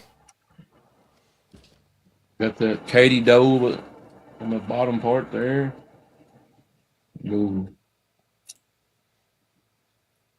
Dark Horse was a pretty good Iron Horse son. I believe that Rolling Meadows 130 is a Terminator 2 daughter, if I remember that. So we got a lot of genetics packed in the bottom side, and then you put Resistol over that. And he's known to add muscling and bone and resistance. So should be a good cross, I would think. Yep. She is square on all fours, Curtis. Yeah. If I remember correctly, you look at that Irresistible doe that's out of Dark Horse and Katie. JD had I think he had a brother, or Irresistible had a brother named Urban Legend, and I may be wrong, but I think that's the cross. And that, if it is, that is the biggest Kiko buck I've ever laid eyes on. He was just freakishly huge. And JD used him for a while. I don't remember exactly what happened, but I think he allowed a commercial guy to use him some. But Resistol, everybody knows what Resistol's done. And the bottom of that pedigree, there's no slouches in it either. To me, Dark Horse, in my opinion, probably the best Iron Horse son out there. Because I think going to that Rolling Meadows 130 being a Terminator daughter, I think that really pushed that line over the top to me. So Samurai Cinnamon's in there coming out of Rainbow Blue. So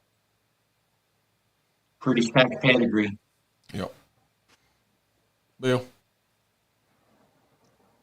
I agree with what Curtis says, and I think other than talking about Dark Horse being, probably one of Iron Horse's best sons, he was right up there with Ramblin' Blues as far as JD saying that's one of his bucks that he liked. He owned Dark Horse for a few years and just really liked it. So yeah, you've got what more can you say about Resistol? We've already talked about Ramblin' Blues. You've got Dark Horse in there now. You've got still got Katie. I was going back and reviewing the photo of that, and she's definitely standing proud on all four corners. And keep in mind, JD's working crazy hours.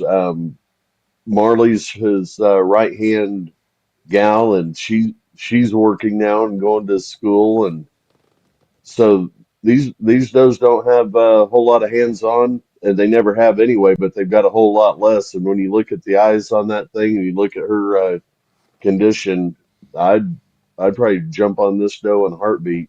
She's going to be something. Agree. JD put in some good ones. Ringo daughter in this one. Lot 26, if I recall. Yes, lot 26. Lot 26 is consigned by M&R Goats. This is a OLF Wild Man who's a Sesame Son over a Long Tall Sally Dick Rutherford doe out of Sting. So this is Sesame over Sting on the top, which we are a lot familiar with. And on the bottom side, you have a keeper daughter, Lola, out of a Nick female. Great looking doe here. Again, standing on all fours. The picture is obviously Mike did the pictures and Lori did the videos. But we'll hopefully get Right. some newer ones up there for you. Bill, you want to talk about this doe? But one of the things that uh, stands out to me pretty quick on old OLF Wildman, you see a lot of Sting, you see a lot of Sesame, you don't see a lot together, and when you do, it's normally Sting on top. So seeing Sesame on top of the Sting create Wildman, I think that in itself is pretty interesting. You've got BWP on the bottom, and keeper out of Nick, and like we talked about before, if it's BWP, it's going to have the maternals better than any goat out there. So I would be pretty comfortable taking this doe home. Curtis? I think you can go back to the same deal. If you look at the Renix pedigrees, you're going to find a lot of keeper in their pedigrees, and it's no different. I don't know a lot about the top. I know about Sesame and Sting. I've not seen a lot of it, but so that is kind of unique to see it kind of reverse there on the top. Um, but the one that stands out to me along there with them is that TMB 61. I never saw that doe, but she had to have been a good doe for West to want to put keeper in her and flushed. I don't remember. He got 6 or 7, maybe 8 does out of that. And those does have been productive for West for a long time. Apparently, Mike had picked them up and used them. So I don't think you'd go wrong getting that pedigree there, getting that go. Yep. Kendall? And just echoing what they said, you got Sesame over Sting on top, but then you go down and you got Keeper, and if you look at Goliath, he's a Sting son. Pretty sure that's a Sesame daughter, that Esther. And then you look down, Jester's a Sesame doe, so kind of got a whole lot of that Sting and Sesame in this mix. And then that BBM Nick's T801, they used to call that Nick's Best. They called him Nick's Best. And so that was Nick over at Tay W27. Tay W27 was a Loverboy daughter. And the Moores had Tay 27 and Tay 26, and they were twin sisters. And I'm pretty sure they was Loverboy over Tasman's Black Beauty. And that back when I first got in Kiko's, those were those cross that nicked over those two were, everybody was after them. They always brought good money. Then you got some Tasman Aristocrat in there, which that's another buck that I wish was collected, or wish there's a little bit more genetics on out there, because he's talking to Craig Adams. He was very meaty buck, very big bone. So I've always looked forward to that and try to figure out a way to get more Tasman Aristocrat in my herd. For sure. Lot 27. Lot 27 is consigned by Warriors Path Kiko. Date of birth is 4/2/23. This is HH's Heather. When I posted this, she was due to kid anytime. She was bred to OLF Pango's Corona, which is a Pango Hewitt son. And I said I'd update with pictures. I've updated the pictures.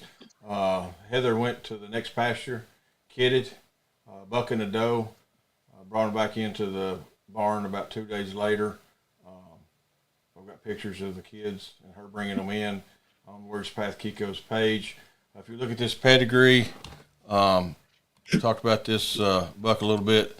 This 1622's Heritage Hammer is that West Virginia 12 number overall buck out of 1622 in Webb Gabrielle, and the Webb Ginger doe that we talked about, Hammer over Ginger, made Gabrielle. And I crossed that Heritage Hammer with a CVK 415, which is Chinook over an exclusively blue doe. 415 is still in our herd, doing a great job. This is Heather's second kidding this year. Got a doe in the pen, still in the keeper pen out of her last year from this same cross. It was I liked it that well. I just went ahead and did it again. I think it's a great opportunity here. I think I've only sold 2 straws of Corona publicly, none privately. I think it's a great chance here to get a Corona buck and a doe in your herd.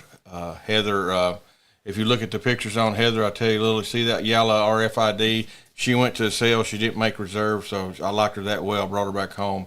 I really wasn't wanting her to sell. I was wanting to use her, and this was a tough decision to put her out there, but we wanted the Cabin Fever to help it and make a good sale. So great chance here. Kendall. Man, I like that bottom side. I bought that doe, exclusively blue doe, at the cream from Darrell Bird. Boy, it's hard on the doe bringing them from the deep south in October, and to bring them to Kentucky and then be real smart and breed them, and then they try to have no cashmere on them, try to raise kids the first year, and it be below zero. They about to freeze to death. But that's when I figured out you can't really bring them from deep south, expect them to knock it out the first year. You got to give them a little time to adjust. But that doe did well for me. And then you look at the top side, some more Hammer Ginger cross.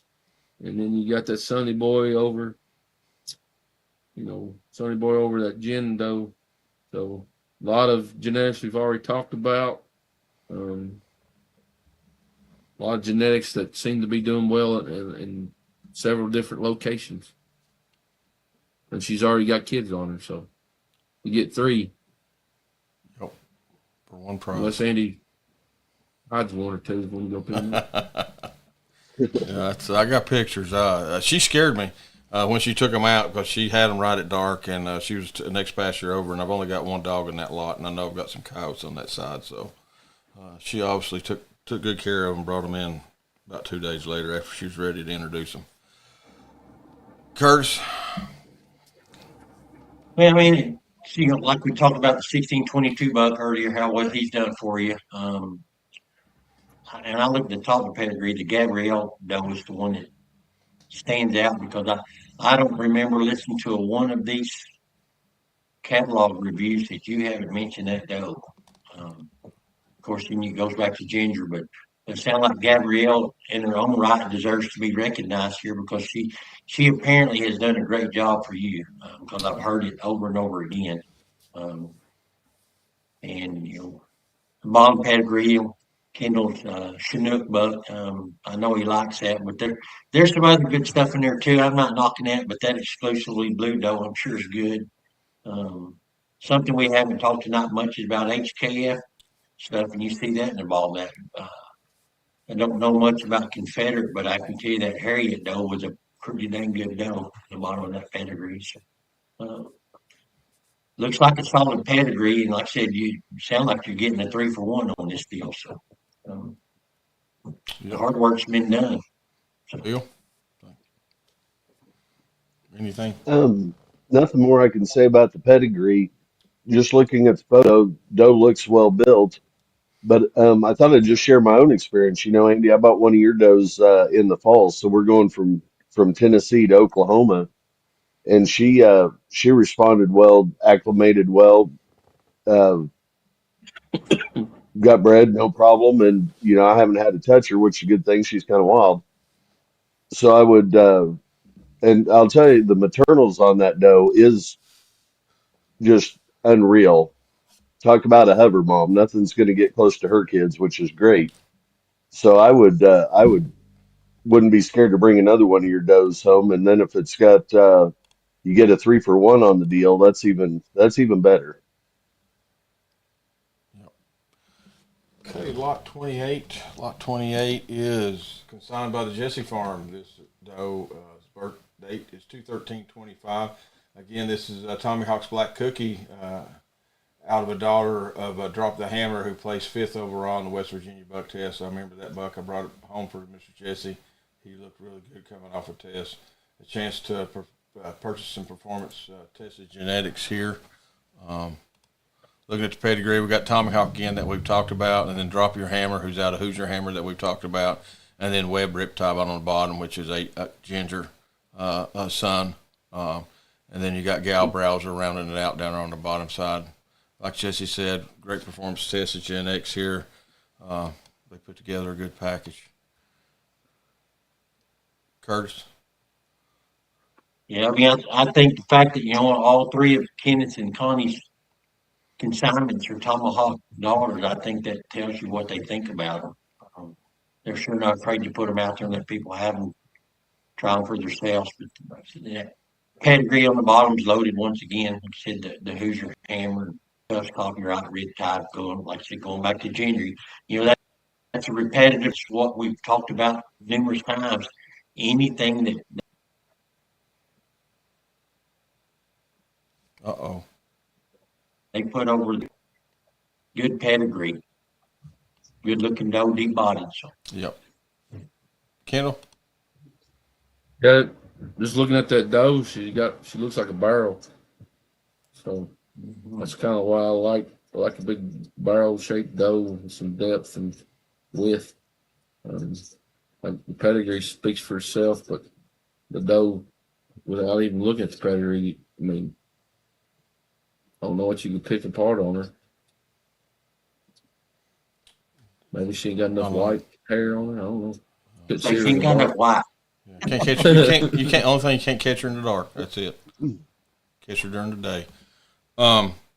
Yeah. Interesting thing here about Jesse's, I'll share with you. You talked about that rounded barrel body. I remember when Mr. Jesse, he was going big and big and big and big frame, and him saying, "I got to get me one of them Chinook does," and it changed his perspective, and I think he's breeding that way now. Not going so much frame and getting them wider and thicker, and I think definitely this doe is doing that. Great pedigree out of Tomahawk. Let's go to lot 29. Lot 29 is a semen lot. This lot is consigned by Southwest Creek Farm. They got a great write up here. I'm not going to try to read it all. Go to the web and look at it for sure. A lot of important parts in here. But these straws are stored at Bonanza. This is a ADG package. Okay, yeah. I had to catch up here. I'm sorry. This lot they called it an ADG package because it's one straw from each of the bucks. Webb Hammer Ginger 867, TMK Aces and Eights, which we just talked about. What a great job that was done on their farm. And then MYS Wolfpack 2689. Don't think I have all the pedigrees up there yet, but there's Wolfpack, MYS Wolfpack. He's a 2689 son over a Blue Sun on the bottom, and Dozer. These are the pictures that they gave me. I don't think they gave me all the pedigrees. It's just Wolfpack. But you can look those up if you need to. That's TMK Aces and Eights. And then Webb Hammer Ginger 867, which is, of course, a Ginger daughter out of Hammer. You want to talk about the package, Kendall? Lot 29.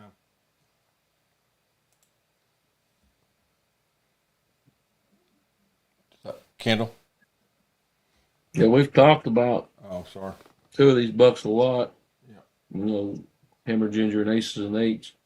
And the one we haven't talked about much is the Wolfpack buck. But he's out one of the original imports, 2689, one of the original four that Dr. Ann brought over. Done really well. And when you take a buck that old and use him, and he still does well on growth, I mean that tells you something about those genetics. On the bottom side, it's kind of, you got Blue Sun that you can pick out, but a lot of that on the bottom side is I mean, there's a lot of outcross stuff there that you don't see a lot of anymore. So very interesting pedigree on that wolf pack Yeah, that's stuff. on that wolf pack, and I remember that, and that's the reason I read through this. If you look at the bottom of the Southwest Creek ride up, he that wolf pack buck sired the top ADG buck, number 2 fecal, number 2 overall in the Group A 2023 Mississippi buck test. And he said Wolfpack kids are easy to keep with great feet, good conformation, and don't need any pampering. Curtis, you got anything? I know you had Web Ginger 867. We partnered with Joe and Jamie on that buck. We brought him home, and I think we had 2 does left open that year, and ended up breeding one of our Apache Blue Boy Blue Sun Red Doe, and produced Freight Line, who won the test that following year.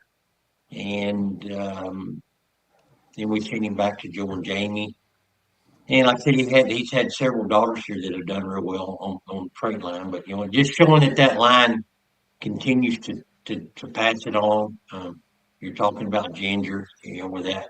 The Wolfpack buck, like you said, being 2689, you don't see a lot of 2689 out there that's had that kind of growth like they did. And like Kendall stated, a very different pedigree on the bottom. But Aces and Eights, once again, I go back to it, is a buck that Joe and Jamie both really, really like. And like I saw him too at the cream, and he is built the way that I like him. I like enough that I bought a doe out of him last year.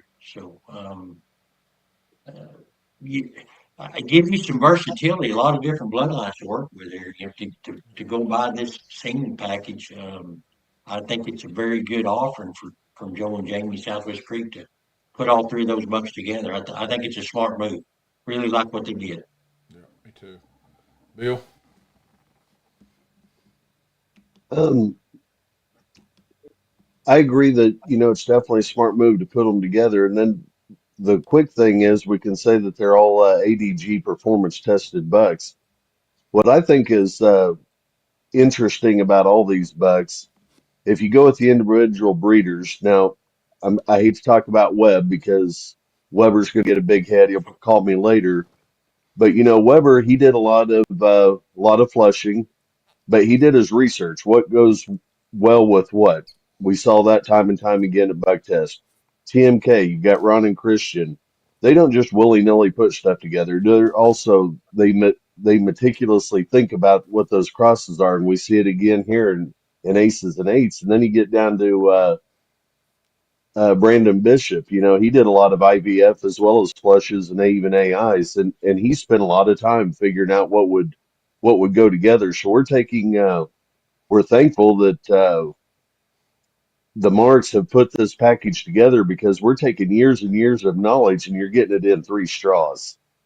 So I think that's a pretty interesting package in itself. Yeah, I agree. Great opportunity here. Lot 29. I'm sorry, Lot 30. Lot 30 is on your screen now. Lot 30 is consigned by Split Hoof Ranch. Date of birth is 1/14/2025. She's tested negative for CAE and Yonis. This is a Justified doe. Justified Oklahoma 21, number 1. Out of Woody G in a zipper doe.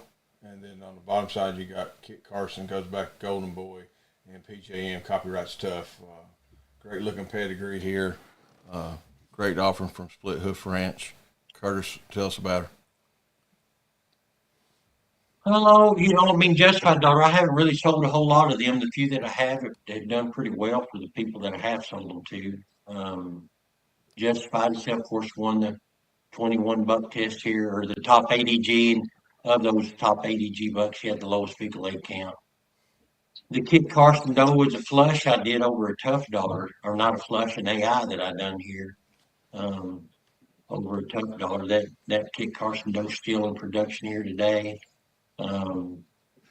Honestly, surprised that doe don't have some more color than white, because Justified don't throw much white. But I think will be a good addition for someone who's if you're looking for some performance tested genetics and good bone, ought to turn out to be a pretty big doe someday. So Um, Bill? Um, what can you say after Curtis? One thing I guess to point out, like I'd said earlier, I like Mr. Speckles, but I like Mr. Speckles on the bottom side, and you have that here. And then when you see, of course, Blues Copyright, then Copyright Tough. Talk about the performance genetics. I think Mr. Speckles and Tough has done a lot for those farms. Kit Carson, yeah, this well put together pedigree, and I like the way the doe looks too. Yep. Kendall? Yeah, you don't see a whole lot of Kit Carson right now. Might be some more late. There's some semen straws out there, so kind of interesting to see what it produces. And you put that Justify over top of it. Looks like that was a smart move on Curtis's part. Definitely. Like the looks of the doe and the pedigree. Moving on to our last lot, lot 31. Lot 31 is consigned by Mountaintop Farms. Storage location is Triple W Genetics. Hope you pay attention here. Copyright Tough. This is 16 straws of Copyright Tough. 2 straws of Bug Free. 4 straws of KCE Bart. 2 straws of MJI Frankie that we talked about earlier. TBR Resistasol, which we saw from the Hubbard Hills Kiko consignment in here. 4 straws of that. BWP Speckles Ace, 2 straws. All straws are stored at Triple W Genetics. With the dispersal of my herd, it's time to clean out the tank. These are all straws I intend to use in my herd. If you've been in the industry long, these bucks are probably all names you recognize, in which we did. With several big performing tested bucks. Great chance here to add some proven bucks and really fill up your tank or create your tank. I think really either one is a great chance here for you. Guess I better put the pictures over on there and quit looking at Kendall. So Kendall, this is a great offering from Colton. Tell us about it. I mean, Tough Stuff has been bringing, pretty good prices for several years now, and there's several straws of it here. So, we got a lot of hammer genetics too, with the Bug Free and the Resistol and what was the other one? Bart. Yep, KC And then Bart. the Frankie, even with the Frankie. So excellent package. And then you got 2 straws of Speckles Ace, which might be, it's right up there with the Tough, in my opinion, as far as in the Resistol. I mean, I don't know which is the best one to go after. I mean, you're getting them all, so you don't have to worry about it. But I think it's a hell of a package. Once in a lifetime, and probably, I mean, people sell out. I mean, they got to get rid of their semen too. So this is what he's collected up over the years that he was planning on using. And anybody knows Colton's breeding program, he had some excellent stuff that he brought, excellent does he brought to the sale. And I bought a herd sire from him too back a few years ago. Did really well for me. I think he had a plan, and here's your opportunity to maybe, grab some pretty good bunch of straws. Who knows what they're going to go for, but I think it's a very good package. Yep. And then we've talked about just about all of them. I think the only one we haven't mentioned any of this is the Speckles Ace. I may have missed him, but yeah, great opportunity. Curtis? Yeah, I look at that as, like I said, a lot of performance tested genetics in there. Some people may not realize when you look at Bart, that's actually the full brother to TBR, or not TBR Resistol, but Browser. Yeah, Browser is the buck that produced Bug Free and Resistol. So The opportunity to get Speckles Ace, I can only think of one time personally that I've seen it available. So, um, and just to get that one alone would be pretty good for me. I think that'd be a book I'd like to have. I don't know if I can afford this package, but doesn't mean I can't try. So, Exactly. Speckles Ace would be nice. Bill? Um, Talking about Speckles Ace, I've said 2 or 3 times I always like Mr. Speckles on the bottom. This is my only exception to the rule. I've seen Speckles Ace in person when he was way younger. I saw him years and years ago, but he did well for Angie and Jim Luce, through the buck test. I think he's a well put together buck, so he would be my exception. I'd let starting out with Speckles Ace, knowing that's Mr. Speckles' son. I think that's the best Mr. Speckles' son out there. Copyright tough, performance tested out the wazoo. I've got a tough daughter I got from Colton a couple of years ago, 3 years ago. Great mom. Bug free. You talk to Chappie, he loves it. We've already talked about Frankie. That's the one that he did real well. His offspring did well for Addie at Oklahoma Test a bunch of years ago. We know about Resistol. The only thing I can say is who wants to loan me some money so I can bid on this package. I don't think you could go wrong here. Yeah. And it's all straws for one money.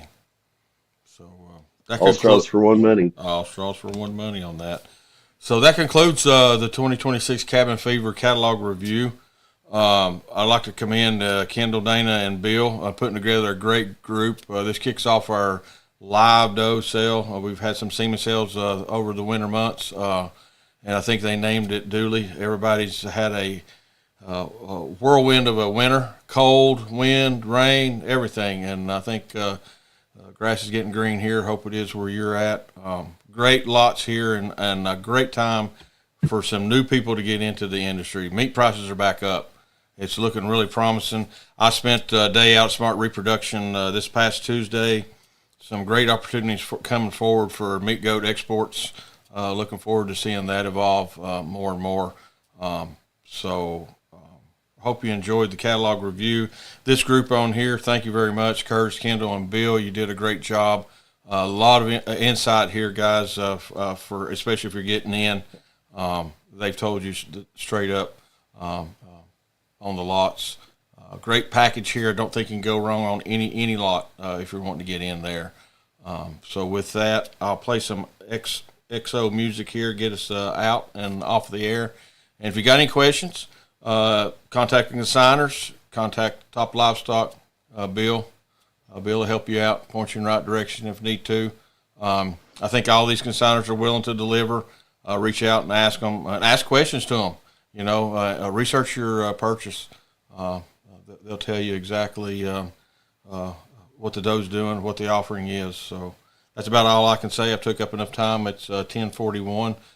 We put a lot of time in it. I hope you guys appreciate it, and we'll see you later. Thank you.